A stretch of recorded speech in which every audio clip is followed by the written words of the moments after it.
ਇੱਧਰਲੇ ਭਾਰਤ ਵਿੱਚ ਜਾਂ ਪੰਜਾਬ ਵਿੱਚ ਅਸੀਂ ਸ਼ੁਰੂ ਤੋਂ ਕਿਤਾਬਾਂ ਵਿੱਚ ਹਮੇਸ਼ਾ ਔਰੰਗਜ਼ੇਬ ਹੈ ਜਿਹੜਾ, ਉਹਨੂੰ ਅਸੀਂ ਇੱਕ ਬੈਡ ਕਰੈਕਟਰ ਵਜੋਂ ਹੀ ਜਾਣਦੇ ਹਾਂ।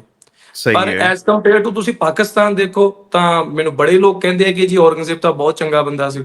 65 ਦੀ ਜੰਗ ਜਾਂ ਹੁਣ ਉਸ ਤੋਂ ਬਾਅਦ ਦੀਆਂ ਜੰਗਾਂ ਹੋਈਆਂ, ਤਾਂ ਇਹ ਪੜਾਉਣਾ ਮੇਰੇ ਖਿਆਲ ਇਹ ਵਾਕਈ ਇੱਕ ਤਰ੍ਹਾਂ ਦਾ ਨਫ਼ਰਤ ਭਰਨ ਵਾਲਾ ਕੰਮ ਹੈ। ਬਿਲਕੁਲ ਜਿਹੜਾ ਸਹੀ ਗੱਲ। ਕੰਮ ਸਾਡੀ ਗੋਦੀ ਮੀਡੀਆ ਕਰਦੀ ਹੈ, ਉਹ ਸ਼ਾਇਦ ਤੁਹਾਡਾ ਬੁੱਕਸ ਦੇ ਵਿੱਚ ਉਹੀ ਕੰਮ ਜਿਹੜਾ ਪੂਰਾ ਕੀਤਾ ਜਾ ਰਿਹਾ। ਵੈਸੇ ਇਹ ਗੱਲ ਹੈ, ਇੰਡੀਆ ਦਾ ਮੀਡੀਆ ਨਾ ਕੋਈ ਚੌਥੇ ਗੇੜ ਤੇ ਜਾ ਕੇ ਹਰ ਸ਼ੈ ਬੋਲਦਾ ਹੈ। ਅੱਛਾ ਸਨਮੀਤ ਭਾਈ, ਇਹ ਦੱਸੋ ਕਿ what is the first thing that pops up in your mind whenever you listen the word of Islam? ਕੀ ਤੁਹਾਡਾ ਪਰਸੈਪਸ਼ਨ ਹੈ ਇਸਲਾਮ ਦੇ ਬਾਰੇ?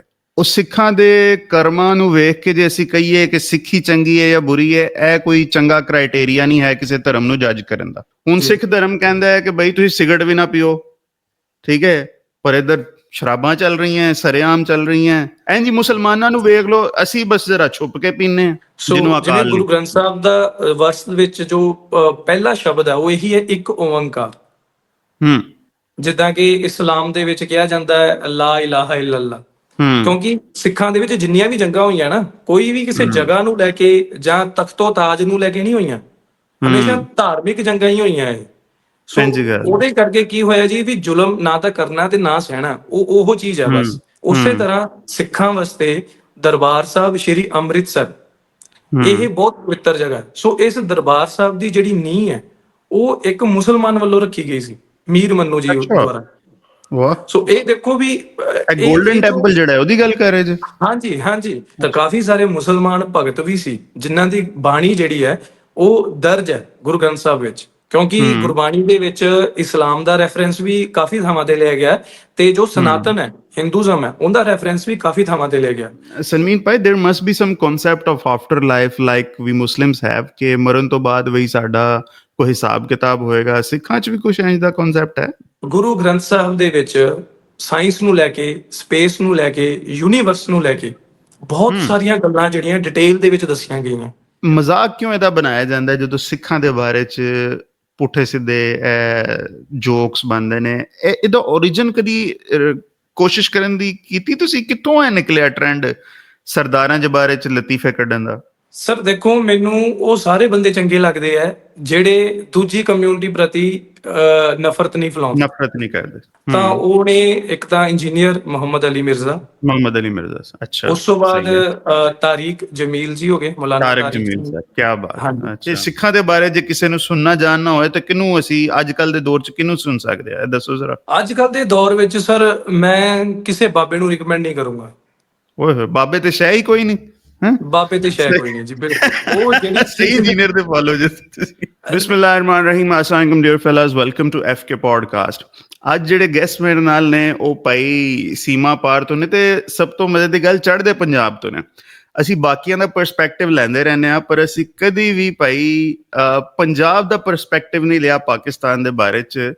ਤੇ ਮੇਰੇ ਨਾਲ ਸਨਮੀਤ ਸਿੰਘ ਸਾਹਿਬ ਮੌਜੂਦ ਨੇ। ਤੁਸੀਂ ਇਹਨਾਂ ਨੂੰ YouTube ਤੇ ਬਹੁਤ ਜ਼ਿਆਦਾ ਵੇਖਦੇ ਰਹੇ ਹੋਵੋਗੇ, ਰਿਐਕਸ਼ਨ ਵੀਡੀਓਜ਼ ਕਰਦੇ ਆ, ਇਨਫੋਰਮੇਟਿਵ ਹਿਸਟੋਰੀਕਲ ਵੀਡੀਓਜ਼ ਕਰਦੇ ਆ। ਸਨਮੀਤ ਸਿੰਘ ਜੀ, ਕੈਸੇ ਹੋ? ਬਹੁਤ ਵਧੀਆ ਜੀ। ਸਭ ਤੋਂ ਪਹਿਲਾਂ ਤਾਂ ਤੁਹਾਨੂੰ ਸਾਰਿਆਂ ਨੂੰ ਤੇ ਤੁਹਾਨੂੰ ਜਿਹੜੇ ਤੁਹਾਨੂੰ ਵੇਖ ਰਹੇ ਆ ਸਾਰਿਆਂ ਨੂੰ ਸਤਿ ਸ਼੍ਰੀ ਅਕਾਲ ਤੇ ਅਸਲਾਮ ਵਾਲੇਕੁਮ। ਮੈਂ ਬਿਲਕੁਲ ਠੀਕ ਜੀ, ਤੁਸੀਂ ਸੁਣਾਓ ਕੀ ਹਾਲ ਚਾਲ? ਮੈਂ ਵੀ ਬਿਲਕੁਲ ਠੀਕ ਠਾਕ, ਬਿਲਕੁਲ ਠੀਕ ਠਾਕ। ਇਹ ਗੱਲ ਦੱਸੋ, ਬਾਕੀ ਸਾਰੇ ਇੰਡੀਆ ਦੀ ਗੱਲਾਂ ਇੱਕ ਪਾਸੇ ਹੈ, ਜਦੋਂ ਵੀ ਚੜ੍ਹਦੇ ਪੰਜਾਬ ਵਾਲੇ ਕਿਸੇ ਵੀ ਬੰਦੇ ਨਾਲ ਗੱਲ ਕਰੋ ਇੰਝ ਲੱਗਦਾ ਕਿਸੇ ਭਰਾ ਨਾਲ ਹੀ ਗੱਲ ਕਰ ਰਹੇ ਹਾਂ, ਕਿਸੇ ਵੱਡੇ ਭਰਾ ਕਿਸੇ ਨਿੱਕੇ ਭਰਾ ਨਾਲ ਹੀ ਗੱਲ ਕਰ ਰਹੇ ਹਾਂ। ਤੁਸੀਂ ਡਿਫਰੈਂਟ ਕਿਉਂ ਜੇ ਬਾਕੀ ਸਾਰੇ ਇੰਡੀਆ ਤੋਂ? ਦੇਖੋ ਸਰ, ਇਹਦੇ ਵਿੱਚ ਮੇਰੇ ਖਿਆਲ ਇਹ ਕੋਈ ਹੁਣ ਦੀ ਗੱਲ ਨਹੀਂ ਗੀ, ਇਹਦੇ ਵਾਸਤੇ ਨਾ ਆਪਾਂ ਨੂੰ ਬੜਾ ਪਿੱਛੇ ਜਾਣਾ ਪੈਣਾ। ਸੋ ਜਦੋਂ ਆਪਾਂ ਪਿੱਛੇ ਜਾਂਦੇ ਆ ਤੇ ਜਦੋਂ ਆਪਣਾ ਪੰਜਾਬ ਇੱਕੋ ਸੀਗਾ ਨਾ, ਇਹ ਉਸ ਟਾਈਮ ਦੀਆਂ ਗੱਲਾਂ ਹੈ।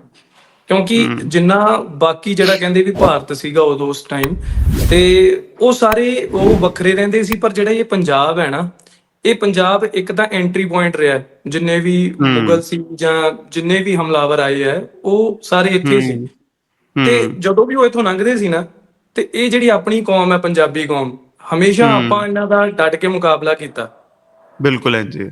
ਉਹਦੇ ਕਰਕੇ ਕੀ ਹੋਇਆ ਕਿ ਬਾਈ ਨੇਚਰ ਨਾ ਇੱਕ ਆਪਣੇ ਵਿੱਚ ਨਾ ਇੱਕ ਚੜ੍ਹਦੀ ਕਲਾ ਰਹੀ ਹਮੇਸ਼ਾ। ਵੀ ਜਦੋਂ ਵੀ ਆਪਾਂ ਕਿਸੇ ਨੂੰ ਮਿਲਣਾ ਹੱਸ ਕੇ ਮਿਲਣਾ।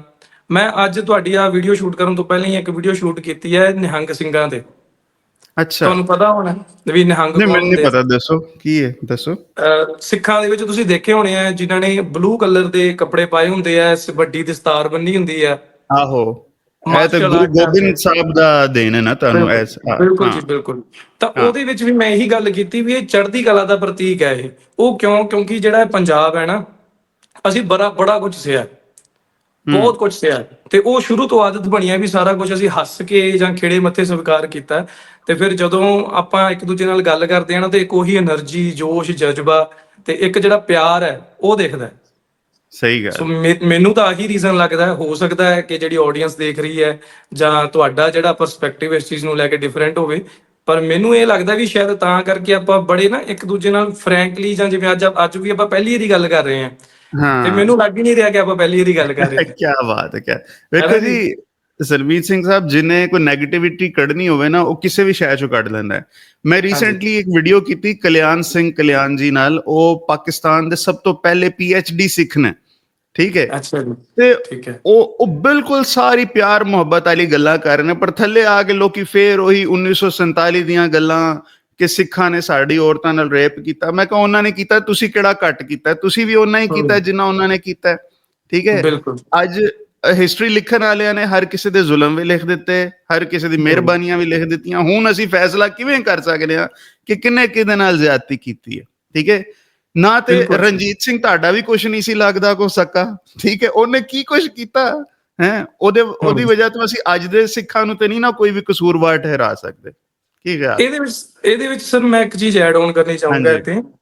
ਹਾਂ, ਇਹ ਜਿਹੜੇ ਲੋਕ ਇਦਾਂ ਦੇ ਕਮੈਂਟ ਕਰਦੇ ਆ ਨਾ, ਮੇਰੇ ਖਿਆਲ ਨਾਲ ਸ਼ਾਇਦ ਕੱਟੜਵਾਦੀ ਸੋਚ ਦੇ ਮਾਲਕ ਹੁੰਦੇ ਆ ਇੰਝ ਉਹ। ਗੱਲ ਹੈ, ਇੰਝ ਗੱਲ ਹੈ। ਕਿਉਂਕਿ ਹੁਣ ਜਿਵੇਂ ਆਪਾਂ ਜਿੰਨਾ ਮਰਜ਼ੀ ਐਫਰਟਸ ਕਰ ਲਈਏ ਕਿ ਅਸੀਂ ਦੋਨਾਂ ਪੰਜਾਬਾਂ ਨੂੰ ਜਿਹੜਾ ਮਿਲਾਉਣਾ ਹੈ ਜਾਂ ਇੱਕ ਦੂਜੇ ਨਾਲ ਅਸੀਂ ਪਿਆਰ ਦੀ ਜਿਹੜੀ ਸਾਂਝ ਰੱਖਣੀ ਹੈ।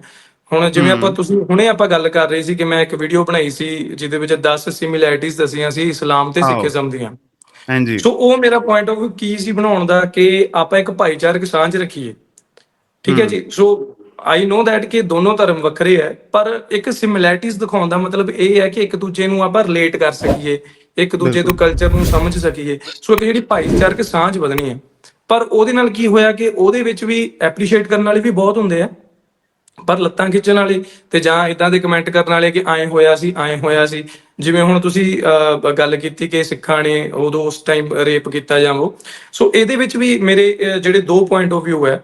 ਪਹਿਲਾ ਪੁਆਇੰਟ ਆਫ ਵਿਊ ਇਹ ਕਿ ਜਦੋਂ ਇਹ ਚੀਜ਼ਾਂ ਸਾਰੀਆਂ ਹੋਈਆਂ, ਜਿਸ ਟਾਈਮ ਤੇ ਹੋਈਆਂ, ਉਸ ਟਾਈਮ ਨਾ ਮੈਂ ਮੌਜੂਦ ਸੀ, ਨਾ ਤੁਸੀਂ ਮੌਜੂਦ ਇੰਝ ਸੀ, ਗੱਲ, ਤੇ ਨਾ ਹੀ ਇੰਝ ਗੱਲ, ਆਪਣੀ ਜਿਹੜੀ ਆਡੀਅנס ਜਾਂ ਜਿਹੜੇ ਕਮੈਂਟ ਕਰਦੇ ਆ ਉਹ ਮੌਜੂਦ ਸੀ। ਸੋ ਅਸਲ ਸੱਚ ਕੀ ਹੈ ਉਹ ਤਾਂ ਆਪਾਂ ਨੂੰ ਪਤਾ ਨਹੀਂ। ਦੂਜੀ ਗੱਲ ਕਿ ਇਹ ਵਖਰੇਵਾਂ ਕਿਉਂ ਆ ਜਾਂਦਾ, ਕਿਉਂਕਿ ਇੱਕ ਪਾਕਿਸਤਾਨ ਕੰਟਰੀ ਹੈ ਤੇ ਇੱਕ ਭਾਰਤ ਹੈ। ਜੋ ਸਹੀ, ਭਾਰਤ ਦੀਆਂ ਕਿਤਾਬਾਂ ਵਿੱਚ ਪੜ੍ਹਾਇਆ ਜਾਊਗਾ ਲੋਕਾਂ ਨੇ ਉਹੀ ਸਿੱਖਣਾ, ਜੋ ਪਾਕਿਸਤਾਨ ਦੀਆਂ ਕਿਤਾਬਾਂ 'ਚ ਦਿਖਾਇਆ ਜਾਊ ਉਹੀ ਲੋਕਾਂ ਨੇ ਸਿੱਖਣਾ। ਉਹੀ ਸਿੱਖਣਾ, ਇੰਝ ਹੁਣ ਗੱਲ ਹੈ। ਇੱਧਰਲੇ ਭਾਰਤ ਵਿੱਚ ਜਾਂ ਪੰਜਾਬ ਵਿੱਚ ਅਸੀਂ ਸ਼ੁਰੂ ਤੋਂ ਕਿਤਾਬਾਂ ਵਿੱਚ ਹਮੇਸ਼ਾ ਔਰੰਗਜ਼ੇਬ ਹੈ ਜਿਹੜਾ, ਉਹਨੂੰ ਅਸੀਂ ਇੱਕ ਬੈਡ ਕਰੈਕਟਰ ਵਜੋਂ ਹੀ ਜਾਣਦੇ ਹਾਂ। ਪਰ ਸਹੀ ਹੈ, ਐਸ ਕੰਪੇਅਰ ਟੂ ਤੁਸੀਂ ਪਾਕਿਸਤਾਨ ਦੇਖੋ ਤਾਂ ਮੈਨੂੰ ਬੜੇ ਲੋਕ ਕਹਿੰਦੇ ਆ ਕਿ ਜੀ ਔਰੰਗਜ਼ੇਬ ਤਾਂ ਬਹੁਤ ਚੰਗਾ ਬੰਦਾ ਸੀ। ਸੋ ਇਹ ਇੱਕ ਨਾ ਆਪਣੀ ਪਰਸਨਲ ਓਪੀਨੀਅਨ ਜਾਂ ਆਪਣੀ ਉਹ ਚੀਜ਼ ਹੁੰਦੀ ਹੈ ਕਿ ਅਸੀਂ ਇੱਕ ਬੰਦੇ ਨੂੰ ਕਿਵੇਂ ਦੇਖ ਰਹੇ ਹਾਂ, ਪਰ ਉਹਦੇ ਕਰਕੇ ਆਪਾਂ ਪੂਰੀ ਕਮਿਊਨਿਟੀ ਨੂੰ ਜਾਂ ਪੂਰੇ ਦੇ ਪੂਰੇ ਧਰਮ ਨੂੰ ਨਹੀਂ ਆਪਾਂ ਮਾੜਾ ਕਹਿ ਸਕਦੇ।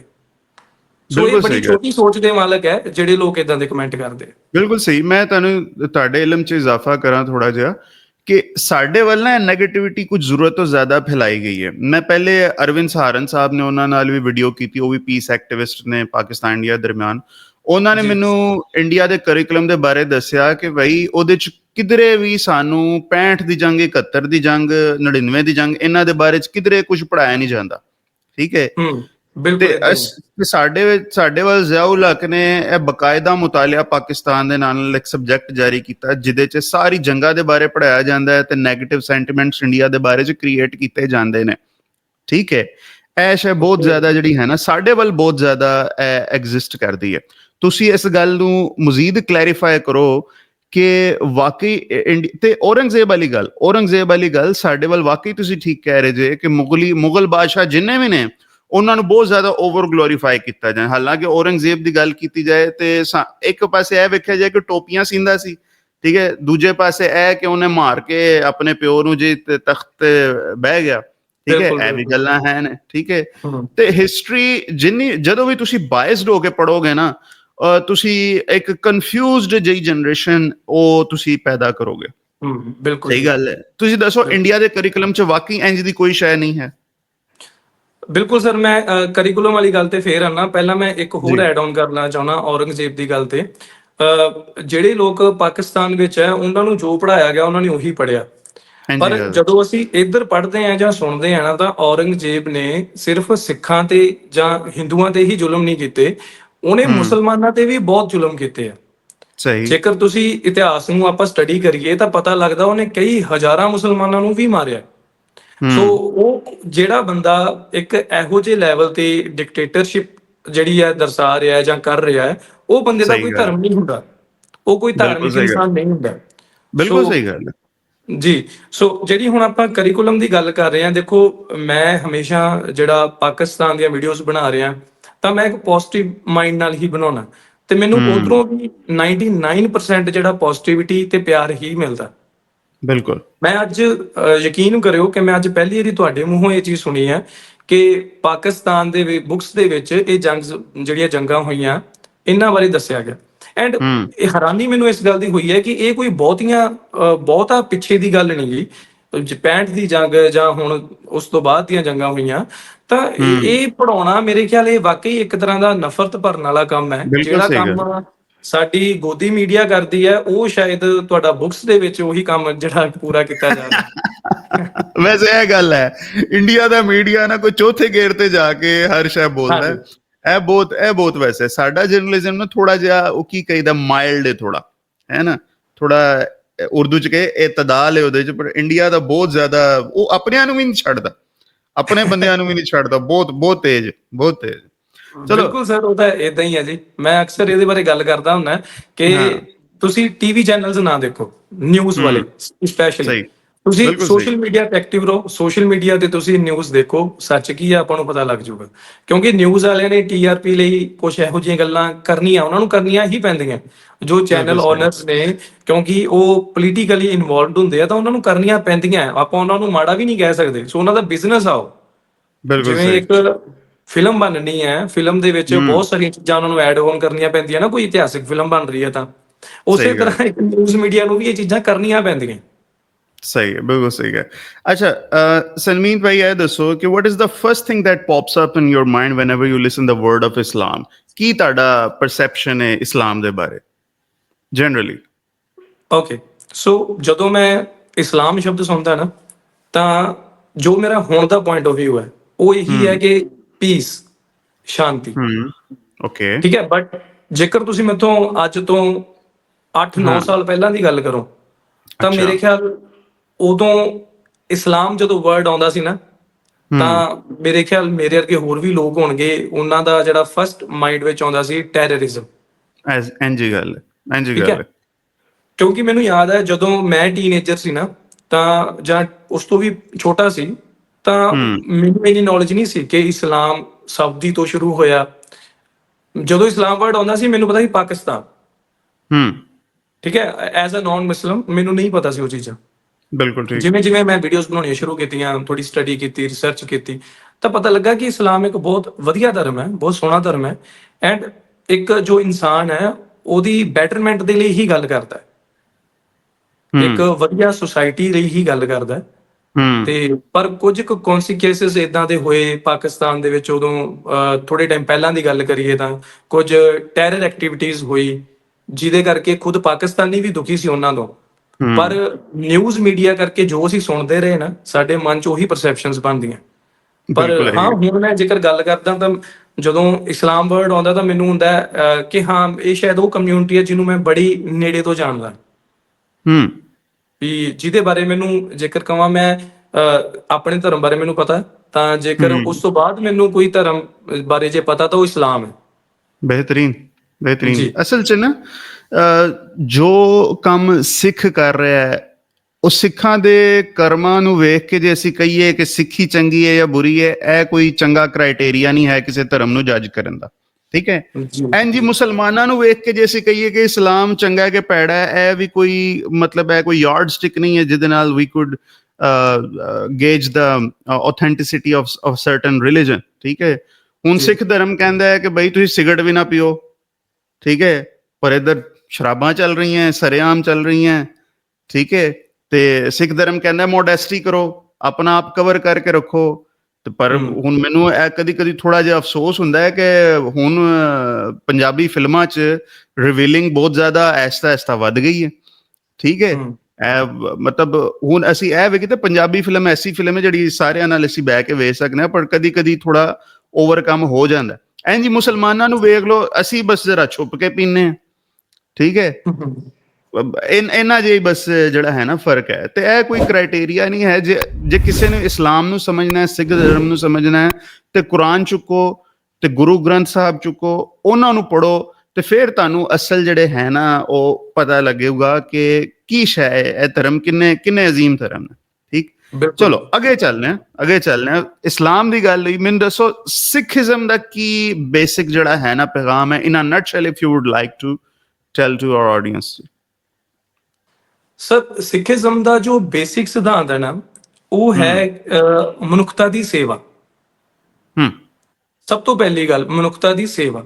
ਜਿਵੇਂ ਹੁਣ ਹੁਣੇ ਪਵਿੱਤਰ ਮਹੀਨਾ ਰਮਜ਼ਾਨ ਗੁਜ਼ਰਿਆ, ਰਮਜ਼ਾਨ ਦੇ ਵਿੱਚ ਬਹੁਤ ਚੰਗੇ ਕੰਮ ਕੀਤੇ ਜਾਂਦੇ ਹੈ, ਜ਼ਕਾਤ ਕੀਤਾ ਜਾਂਦਾ ਨਾ, ਤੇ ਲੋਕਾਂ ਦੀ ਹੈਲਪ ਕੀਤੀ ਜਾਂਦੀ ਹੈ। ਸੋ ਉਸੇ ਤਰ੍ਹਾਂ ਸਿੱਖਾਂ ਦੇ ਵਿੱਚ ਜਿਹੜਾ ਸਭ ਤੋਂ ਬੇਸਿਕ ਕਨਸੈਪਟ ਆ ਉਹ ਇਹੀ ਹੈ, ਮਨੁੱਖਤਾ ਦੀ ਸੇਵਾ।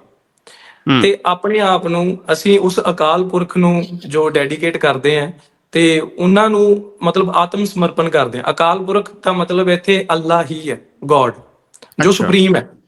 ਜਿਹੜਾ ਸਤਿ ਅਕਾਲ ਚ ਜਿਹੜਾ ਤੁਸੀਂ ਬੋਲਦੇ ਜੇ ਉਹੀ ਗੱਲ ਆ। ਹਾਂਜੀ। ਸੋ ਜਿਵੇਂ ਗੁਰੂ ਗ੍ਰੰਥ ਸਾਹਿਬ ਦਾ ਵਰਸ ਵਿੱਚ ਜੋ ਪਹਿਲਾ ਸ਼ਬਦ ਹੈ ਉਹ ਇਹੀ ਹੈ, ਇੱਕ ਓੰਕਾਰ। ਜਿੱਦਾਂ ਕਿ ਇਸਲਾਮ ਦੇ ਵਿੱਚ ਕਿਹਾ ਜਾਂਦਾ ਹੈ ਲਾ ਇਲਾਹਾ ਇਲੱਲਾ, ਮਤਲਬ ਕਿ ਗੋਡ ਇੱਕ ਹੀ ਹੈ। ਸੋ ਅਸੀਂ ਉਹ ਇੱਕ ਗੋਡ ਨੂੰ ਸਮਰਪਿਤ ਹਾਂ ਜਿਨ੍ਹਾਂ ਨੇ ਆਪਾਂ ਨੂੰ ਬਣਾਇਆ, ਠੀਕ ਹੈ ਜੀ। ਤੇ ਜਿਹੜੀ ਪਹਿਲੀ ਗੱਲ ਆ ਉਹ ਮੈਂ ਤੁਹਾਨੂੰ ਦੱਸਿਆ, ਮਨੁੱਖਤਾ ਦੀ ਸੇਵਾ। ਵੀ ਕੋਈ ਵੀ ਤੁਹਾਨੂੰ ਆਸੇ ਪਾਸੇ ਕੋਈ ਦੇਖਦਾ, ਤੁਹਾਨੂੰ ਮੈਂ ਦੱਸਦਾ ਕਿ ਸਾਡੇ ਧਰਮ ਵਿੱਚ ਜਦੋਂ ਮੁਗਲਾਂ ਨਾਲ ਵੀ ਜੰਗਾਂ ਹੋਈਆਂ ਨਾ, ਤਾਂ ਮੁਗਲਾਂ ਨਾਲ ਜੰਗਾਂ ਤੋਂ ਬਾਅਦ ਜਦੋਂ ਉੱਥੇ ਜ਼ਖਮੀ ਲੋਕ ਪਏ ਹੁੰਦੇ ਆ, ਮਤਲਬ ਇਹ ਇਹੋ ਜਿਹੀ ਕੌਮ ਹੈ ਵੀ ਜ਼ਖਮੀ ਲੋਕ, ਚਾਹੇ ਉਹ ਮੁਗਲ ਸੀ ਚਾਹੇ ਉਹ ਦੁਸ਼ਮਣ ਸੀ, ਉਹਨਾਂ ਦੀ ਵੀ ਮਰਮ ਪੱਟੀ ਕੀਤੀ ਜਾਂਦੀ ਸੀ। ਵੀ ਚਲੋ ਜੰਗ ਹੋਣੀ ਸੀ, ਜੰਗ ਹੋ ਗਈ, ਉਹ ਕੰਮ ਨਿਬੜਿਆ। ਹੁਣ ਜਿਹੜੇ ਜਿਉਂਦੇ ਆ, ਤੜਪ ਰਹੇ ਆ, ਉਹਨਾਂ ਦੀ ਮਲਮ ਪੱਟੀ ਕਰਕੇ ਉਹਨਾਂ ਨੂੰ ਬਚਾਇਆ ਜਾਂਦਾ। ਸਹੀ ਹੈ। ਕਿਉਂਕਿ ਗੁਰੂ ਹਰਗੋਬਿੰਦ ਜੀ ਨੇ 2 ਤਲਵਾਰਾਂ ਧਾਰਨ ਕੀਤੀਆਂ ਸੀ। ਉਹਨਾਂ ਨੂੰ ਕਿਹਾ ਜਾਂਦਾ ਇੱਕ ਮੀਰੀ ਦੀ ਤਲਵਾਰ, ਇੱਕ ਪੀਰੀ ਦੀ ਤਲਵਾਰ। ਪੀਰੀ ਦੀ ਤਲਵਾਰ, ਯੈਸ, ਹਾਂਜੀ। ਮਤਲਬ ਕਿ ਇੱਕ ਜੋ ਸ਼ਾਂਤੀ ਦੀ ਪ੍ਰਤੀਕ ਸੀ, ਜਿਹਦੇ ਵਿੱਚ ਆਪਾਂ ਸੈਲਫ ਡਿਫੈਂਸ, ਮਤਲਬ ਜਿਹਦੇ ਵਿੱਚ ਆ ਜਾਂਦਾ ਹੈ ਕਿ ਤੁਸੀਂ ਮਨੁੱਖਤਾ ਦੀ ਸੇਵਾ ਕਰਨੀ ਹੈ, ਹੈਲਪ ਕਰਨੀ ਲੋਕਾਂ ਦੀ। ਤੇ ਇੱਕ ਤਲਵਾਰ ਸੀਗੀ ਜਿਹੜੀ ਜਬਰ ਜਾਂ ਜੰਗ ਦੇ ਵਿਰੁੱਧ ਸੀ। ਕਿਉਂਕਿ ਸਿੱਖਾਂ ਦੇ ਵਿੱਚ ਜਿੰਨੀਆਂ ਵੀ ਜੰਗਾਂ ਹੋਈਆਂ ਨਾ, ਕੋਈ ਵੀ ਕਿਸੇ ਜਗ੍ਹਾ ਨੂੰ ਲੈ ਕੇ ਜਾਂ ਤਖਤੋ ਤਾਜ ਨੂੰ ਲੈ ਕੇ ਨਹੀਂ ਹੋਈਆਂ, ਹਮੇਸ਼ਾ ਧਾਰਮਿਕ ਜੰਗਾਂ ਹੀ ਹੋਈਆਂ ਇਹ। ਸੋ ਉਹਦੇ ਕਰਕੇ ਕੀ ਹੋਇਆ ਜੀ, ਵੀ ਜ਼ੁਲਮ ਨਾ ਤਾਂ ਕਰਨਾ ਤੇ ਨਾ ਸਹਿਣਾ, ਉਹ ਚੀਜ਼ ਹੈ ਬਸ। ਤੇ ਉਹ ਦੂਜੀ ਤਲਵਾਰ ਉਹਨਾਂ ਨੇ ਤਾਂ ਧਾਰਨ ਕੀਤੀ। ਸੋ ਇਹ ਜੋ ਬੇਸਿਕ ਕਨਸੈਪਟ ਇਹੀ ਹੈ, ਜੋ ਸਿੱਖ ਦਾ ਮਤਲਬ ਇਹ ਹੈ ਵੀ ਹਮੇਸ਼ਾ ਸਿੱਖਦੇ ਰਹਿਣਾ। ਤੇ ਇਹਦੇ ਵਿੱਚ ਹੁਣ ਨਾ, ਜਿਵੇਂ ਆਪਾਂ ਅੱਗੇ ਗੱਲ ਕੀਤੀ ਕਿ ਕਿਸੇ ਵੀ ਬੰਦੇ ਨੂੰ ਦੇਖ ਕੇ ਜੱਜ ਨਹੀਂ ਕਰ ਸਕਦੇ ਆਪਾਂ ਉਸ ਬੰਦੇ ਦੇ ਧਰਮ ਨੂੰ। ਆਪਾਂ ਨੂੰ ਉਹਨਾਂ ਦੇ ਜੋ ਧਾਰਮਿਕ ਜੋ ਸਕ੍ਰਿਪਚਰਸ ਆ ਉਹਨਾਂ ਨੂੰ ਪੜ੍ਹਨਾ ਪੈਣਾ, ਜਾਂ ਗ੍ਰੰਥ ਆ ਉਹਨਾਂ ਨੂੰ ਪੜ੍ਹਨਾ ਪੈਣਾ। ਤੇ ਉਸੇ ਤਰ੍ਹਾਂ ਹੁਣ ਜਿਵੇਂ ਸਿੱਖਾਂ ਦੇ ਵਿੱਚ ਮੁਸਲਮਾਨਾਂ ਦੇ ਕਿਰਦਾਰ ਬਹੁਤ ਅਹਿਮ ਵੀ ਨੇ, ਜਿਹੜੇ ਬਹੁਤ ਚੰਗੇ ਦੋਸਤ ਵੀ ਸੀ ਤੇ ਬਹੁਤ ਜਿਹੜੇ ਦੁਸ਼ਮਣ ਵੀ ਸੀ। ਜਿਵੇਂ ਹੁਣ ਔਰੰਗਜ਼ੇਬ, ਵਜ਼ੀਰ ਖਾਨ, ਇਹ ਬੈਡ ਕਰੈਕਟਰਸ ਨੇ। ਪਰ ਉਹਦੇ ਵਿੱਚ ਜੇਕਰ ਆਪਾਂ ਐਡ ਆਨ ਕਰੀਏ ਚੰਗੇ ਕਰੈਕਟਰ ਸੀ, ਤਾਂ ਮੀਰ ਮੰਨੂ ਜੀ। ਹੁਣ ਦੇਖੋ, ਜਿਵੇਂ ਇੱਕ ਮੁਸਲਮਾਨ ਦੇ ਲਈ ਮੱਕਾ ਕਾਬਾ ਕਿੰਨੀ ਪਵਿੱਤਰ ਜਗ੍ਹਾ ਹੈ, ਉਸੇ ਤਰ੍ਹਾਂ ਸਿੱਖਾਂ ਵਾਸਤੇ ਦਰਬਾਰ ਸਾਹਿਬ ਸ਼੍ਰੀ ਅੰਮ੍ਰਿਤਸਰ ਇਹ ਬਹੁਤ ਪਵਿੱਤਰ ਜਗ੍ਹਾ ਹੈ। ਸੋ ਇਸ ਦਰਬਾਰ ਸਾਹਿਬ ਦੀ ਜਿਹੜੀ ਨੀਂਹ ਹੈ ਉਹ ਇੱਕ ਮੁਸਲਮਾਨ ਵੱਲੋਂ ਰੱਖੀ ਗਈ ਸੀ, ਮੀਰ ਮੰਨੂ ਜੀ ਦੁਆਰਾ। ਸੋ ਇਹ ਦੇਖੋ ਵੀ ਗੋਲਡਨ ਟੈਂਪਲ ਜਿਹੜਾ ਉਹਦੀ ਗੱਲ ਕਰ ਰਹੇ ਜੀ। ਹਾਂਜੀ। ਅੱਛਾ, ਤੁਸੀਂ ਰਿਸਰਚ ਕਰਿਓ ਤੇ ਦੇਖਿਓ ਕਿ ਇੱਕ ਮੁਸਲਮਾਨ ਪੀਰ ਦੇ ਵੱਲੋਂ, ਮੀਰ ਮੰਨੂ ਸੀ ਉਹਨਾਂ ਦਾ ਨਾਮ, ਉਹਨਾਂ ਨੇ ਜਿਹੜੀ ਨੀਂਹ ਰੱਖੀ। ਸੋ ਇਹ ਦੇਖੋ ਕਿੱਡਾ ਵੱਡਾ ਇੱਕ ਰਿਸਪੈਕਟ ਦਿੱਤੀ ਗਈ ਦੂਜੇ ਧਰਮ ਨੂੰ। ਐਂਡ ਉਸ ਤੋਂ ਬਾਅਦ ਜਦੋਂ ਆਪਾਂ ਗੁਰੂ ਗ੍ਰੰਥ ਸਾਹਿਬ ਜੀ ਦੀ ਗੱਲ ਕਰਦੇ ਹਾਂ, ਤਾਂ ਕਾਫੀ ਸਾਰੇ ਮੁਸਲਮਾਨ ਭਗਤ ਵੀ ਸੀ ਜਿਨ੍ਹਾਂ ਦੀ ਬਾਣੀ ਜਿਹੜੀ ਹੈ ਉਹ ਦਰਜ ਹੈ ਗੁਰੂ ਗ੍ਰੰਥ ਸਾਹਿਬ ਵਿੱਚ। ਜਿਵੇਂ ਭਗਤ ਕਬੀਰ ਜੀ, ਸੌਰੀ ਭਗਤ ਫਰੀਦ ਜੀ ਹੋ ਗਏ। ਹਾਂ, ਬਾਬਾ ਤੇ ਫਰੀਦ, ਹਾਂ, ਭਗਤ ਕਬੀਰ ਜੀ ਜਿਹੜੇ ਉਹ ਹਿੰਦੂ ਕਮਿਊਨਿਟੀ ਤੋਂ ਸੀਗੇ, ਬਾਬਾ ਫਰੀਦ ਜੀ ਮੁਸਲਮਾਨ ਸੀ। ਹਾਂਜੀ, ਹਾਂਜੀ, ਤੁਸੀਂ ਬਲੀਵ ਕਰਿਓ ਕਿ ਬਾਬਾ ਫਰੀਦ ਜੀ ਦੇ ਸ਼ਲੋਕ ਜਦੋਂ ਮੈਂ ਸੁਣਦਾ ਹਾਂ ਨਾ, ਜਦੋਂ ਗੁਰਬਾਣੀ ਪੜ੍ਹਦੇ ਹਾਂ ਅਸੀਂ, ਤੇ ਮਨ ਬਿਲਕੁਲ ਸ਼ਾਂਤ ਹੋ ਜਾਂਦਾ ਹੈ। ਸੋ ਚਲੋ ਮੈਂ ਮੁੱਦੇ ਤੋਂ ਭਟਕ ਰਿਹਾ, ਗੱਲ ਇਹੀ ਬੇਸਿਕ ਸਿਧਾਂਤ ਇਹੀ ਹੈ ਜੀ ਕਿ ਜੋ ਇੱਕ ਮਨੁੱਖਤਾ ਦੀ ਸੇਵਾ, ਤੇ ਇੱਕ ਜਿਵੇਂ ਆਪਾਂ ਸਟਾਰਟਿੰਗ ਤੋਂ ਗੱਲ ਨਹੀਂ ਕੀਤੀ ਕਿ ਪੰਜਾਬੀ ਇੱਕ ਦੂਜੇ ਨਾਲ ਇੰਨੇ ਖੁੱਲੇ ਕਿਉਂ ਹੈ, ਉਹ ਇਹੀ ਹੈ ਕਿ ਮਤਲਬ ਖੁੱਲ ਕੇ ਮਿਲਣਾ ਇੱਕ ਦੂਜੇ ਨੂੰ। ਕਿਆ ਬਾਤ ਹੈ, ਬਿਹਤਰੀਨ।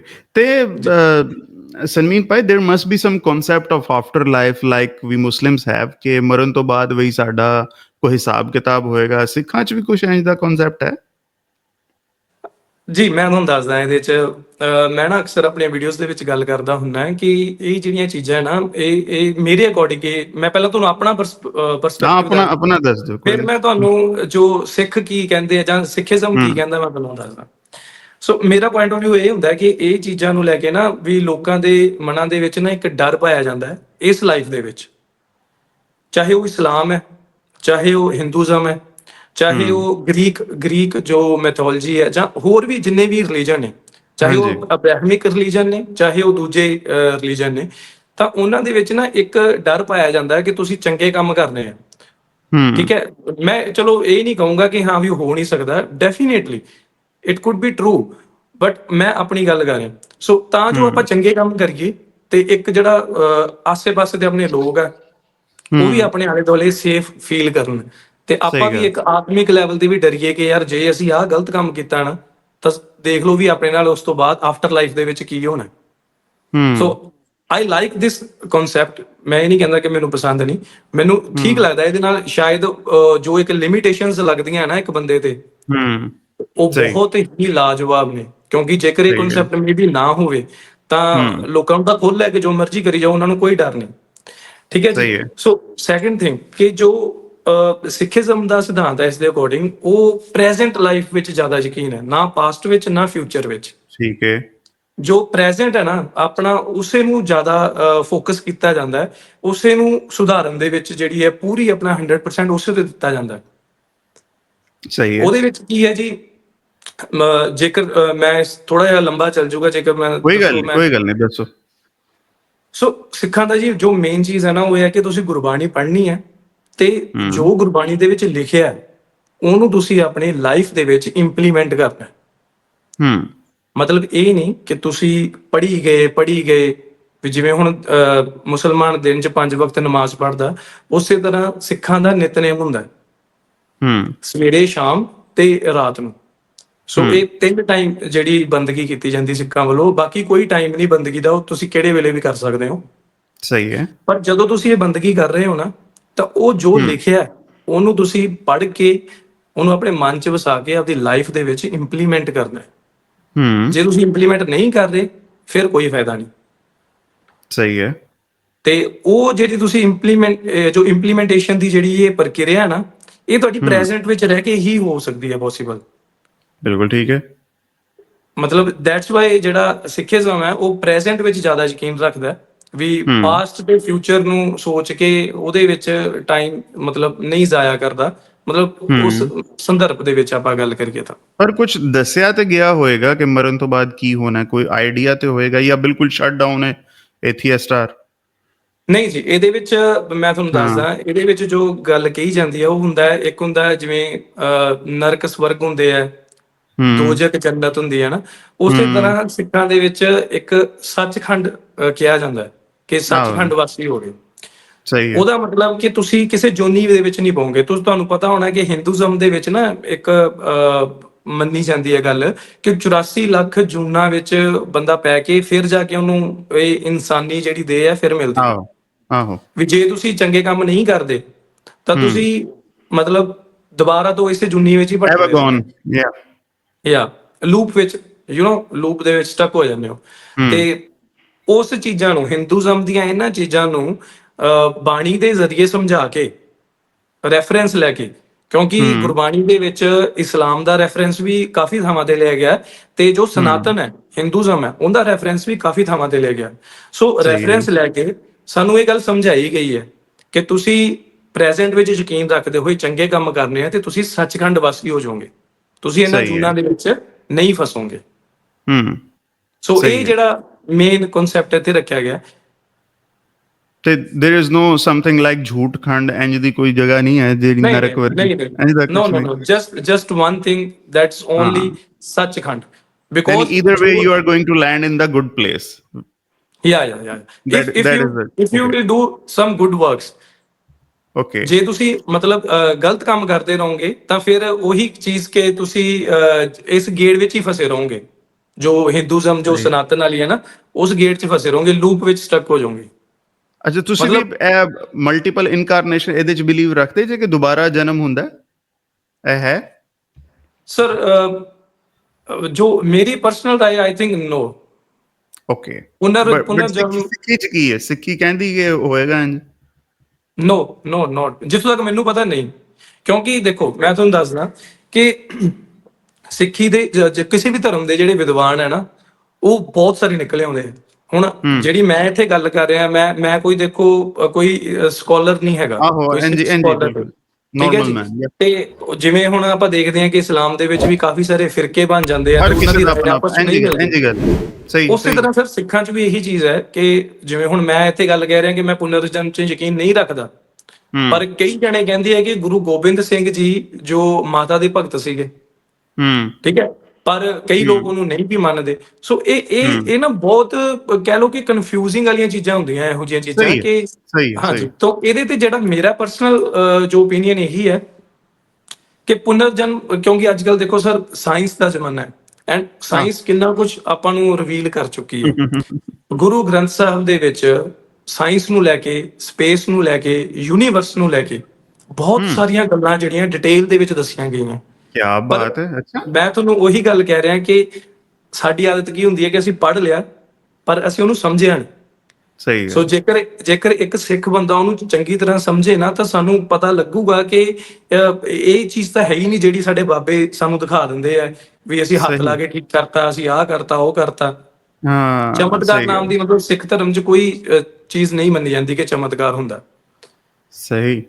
ਤੁਹਾਡੀ ਗੱਲ ਸੁਣ ਕੇ ਮੇਰਾ ਵੀ ਦਿਲ ਕਹਿ ਰਿਹਾ ਕਿ ਮੈਂ ਗੁਰੂ ਗ੍ਰੰਥ ਨਾ ਹੁਣ ਮੈਂ ਉਰਦੂ ਚ ਲੱਭਾਂਗਾ ਜਾਂ ਇੰਗਲਿਸ਼ ਚ ਲੱਭਾਂਗਾ ਕਿਧਰੇ, ਤੇ ਕੋਸ਼ਿਸ਼ ਕਰਾਂਗਾ ਪੜ੍ਹਨ ਦੀ। ਕਹਿਣ ਜੀ ਪੁਰਾਣੇ ਪਾਕ ਦੇ ਵਿੱਚ ਵੀ ਬਹੁਤ ਸਾਰੀ, ਕੁਰਾਨੇ ਪਾਕ ਦੇ ਵਿੱਚ ਵੀ ਇੰਜ ਬਹੁਤ ਸਾਰੀ ਗੱਲਾਂ ਨੇ ਜਿਹੜੀ ਸਾਇੰਸ ਦੇ ਬਾਰੇ ਨਾ, ਮਤਲਬ ਸਪੇਸ ਦੇ ਬਾਰੇ ਚ ਤੇ ਐਵੋਲੂਸ਼ਨ ਦੇ ਬਾਰੇ ਚ ਬਹੁਤ ਸਾਰੀਆਂ ਇੰਜ ਦੀਆਂ ਗੱਲਾਂ ਨੇ। ਜ਼ਾਹਿਰ ਹੈ with the passage of time, when you get to know about more and more about science, then you relate to the verses that were ambiguous at a certain time. ਤੇ ਇੰਜ ਹੀ ਕਰਕੇ ਕੁਰਾਨੇ ਪਾਕ ਚ ਵੀ ਹੁਣ ਬਹੁਤ ਸੀ ਗੱਲਾਂ ਨੇ ਜਿਹੜੀ ਅਸੀਂ ਅੱਜ ਕੱਲ੍ਹ ਸਮਝਣ ਦੀ ਕੋਸ਼ਿਸ਼ ਕਰ ਰਹੇ ਹਾਂ। But Guru Granth, that is a surprising thing for me. I would definitely refer to that as well. ਚਲੋ ਅੱਗੇ ਚੱਲਦੇ ਹਾਂ। ਸਰ, ਸਿੱਖੀ ਦੀ ਗੱਲ ਹੋ ਰਹੀ ਹੈ ਤਾਂ ਕਿਵੇਂ ਹੋ ਸਕਦਾ ਬਾਬਾ ਜੀ ਦੇ ਬਾਰੇ ਚ ਗੱਲ ਨਾ ਕੀਤੀ ਜਾਏ? ਹੈਂ, ਬਾਬਾ ਜੀ ਕੀ ਨੇ ਤੁਹਾਡੇ ਵਾਸਤੇ, ਦੱਸੋ। ਸਰ ਮੇਰੇ ਲਈ ਜਾਂ ਸਿੱਖਾਂ ਦੇ ਲਈ ਗੁਰੂ ਨਾਨਕ ਦੇਵ ਜੀ ਸਭ ਕੁਝ ਨੇ। ਮਤਲਬ ਤੁਸੀਂ ਜ਼ਿੰਦਗੀ ਦਾ ਕੋਈ ਫੈਸਲਾ ਲੈਣਾ ਹੈ, ਤੁਸੀਂ ਕਿਤੇ ਫਸੇ ਹੋਏ ਹੋ, ਠੀਕ ਹੈ, ਤੁਹਾਨੂੰ ਦੇਖ ਹੀ ਨਹੀਂ ਰਿਹਾ ਕਿ ਯਾਰ ਅੱਗੇ ਕੀ ਕਰਾਂ। ਸਹੀ ਹੈ। ਤਾਂ ਜਿਹੜਿਆਂ ਲੋਕਾਂ ਨੇ ਗੁਰੂ ਨਾਨਕ ਦੇਵ ਜੀ ਦੀ ਜੋ ਜਨਮ ਸਾਖੀ ਹੈ, ਯਾਨੀ ਕਿ ਉਹਨਾਂ ਦੀ ਜੋ ਬਾਇਓ ਹੈ, ਜਾਣਦੇ ਆ ਚੰਗੀ ਤਰ੍ਹਾਂ, ਕਿਉਂਕਿ ਇਹ ਜਨਮ ਸਾਖੀ ਗੁਰੂ ਨਾਨਕ ਦੇਵ ਜੀ ਦੀ ਇੱਕ ਬੁੱਕ ਹੈ ਜਿਹਦੇ ਵਿੱਚ ਉਹਨਾਂ ਦੇ ਬਾਰੇ ਸਾਰਾ ਕੁਝ ਡਿਟੇਲ ਦੇ ਵਿੱਚ ਦੱਸਿਆ ਹੋਇਆ। ਕਿਹਨੇ ਲਿਖੀ ਹੈ? ਸਰ ਇਹ ਪੋਇਟ ਦਾ ਤਾਂ ਮੈਨੂੰ ਇਸ ਟਾਈਮ ਯਾਦ ਨਹੀਂ, ਪਰ ਇਹਦੇ ਵਿੱਚ ਮਤਲਬ ਇਦਾਂ ਨਹੀਂ ਕਿ ਕਿਸੇ ਪਾਰਟਿਕੂਲਰ ਇੱਕ ਨੇ ਲਿਖੀ ਹੈ। ਇਹਦੇ ਵਿੱਚ ਵੀ ਤੁਹਾਨੂੰ 2-3 ਜਿਹੜੀਆਂ ਵੇਰੀਏਸ਼ਨਸ ਮਿਲ ਜਾਂਦੀਆਂ। ਸਹੀ ਹੈ, ਸਹੀ ਹੈ। ਹਾਂਜੀ। ਸੋ ਉਹਦੇ ਵਿੱਚ ਕੀ ਹੈ ਜੀ, ਜਦੋਂ ਤੁਸੀਂ ਉਹ ਪੜ੍ਹਦੇ ਹੋ ਨਾ ਤੇ ਆਪਾਂ ਨੂੰ ਪਤਾ ਲੱਗਦਾ ਹੈ ਕਿ ਗੁਰੂ ਨਾਨਕ ਦੇਵ ਜੀ ਨੇ ਜਿਹੜਾ ਸਾਨੂੰ ਸਿਧਾਂਤ ਦਿੱਤਾ ਹੈ ਕਿ ਤੁਸੀਂ ਆਪਦੇ ਹੱਥੀਂ ਮਿਹਨਤ ਕਰਨੀ ਹੈ। ਇਹ ਆਪਣੇ 10 ਉਂਗਲਾਂ ਜੀ 10 ਨੌਆਂ ਦੀ ਕਿਰਤ ਕਮਾਈ ਕਰਨੀ ਹੈ। ਸਭ ਤੋਂ ਵੱਡਾ ਸਿਧਾਂਤ ਉਹਨਾਂ ਨੇ ਦਿੱਤਾ।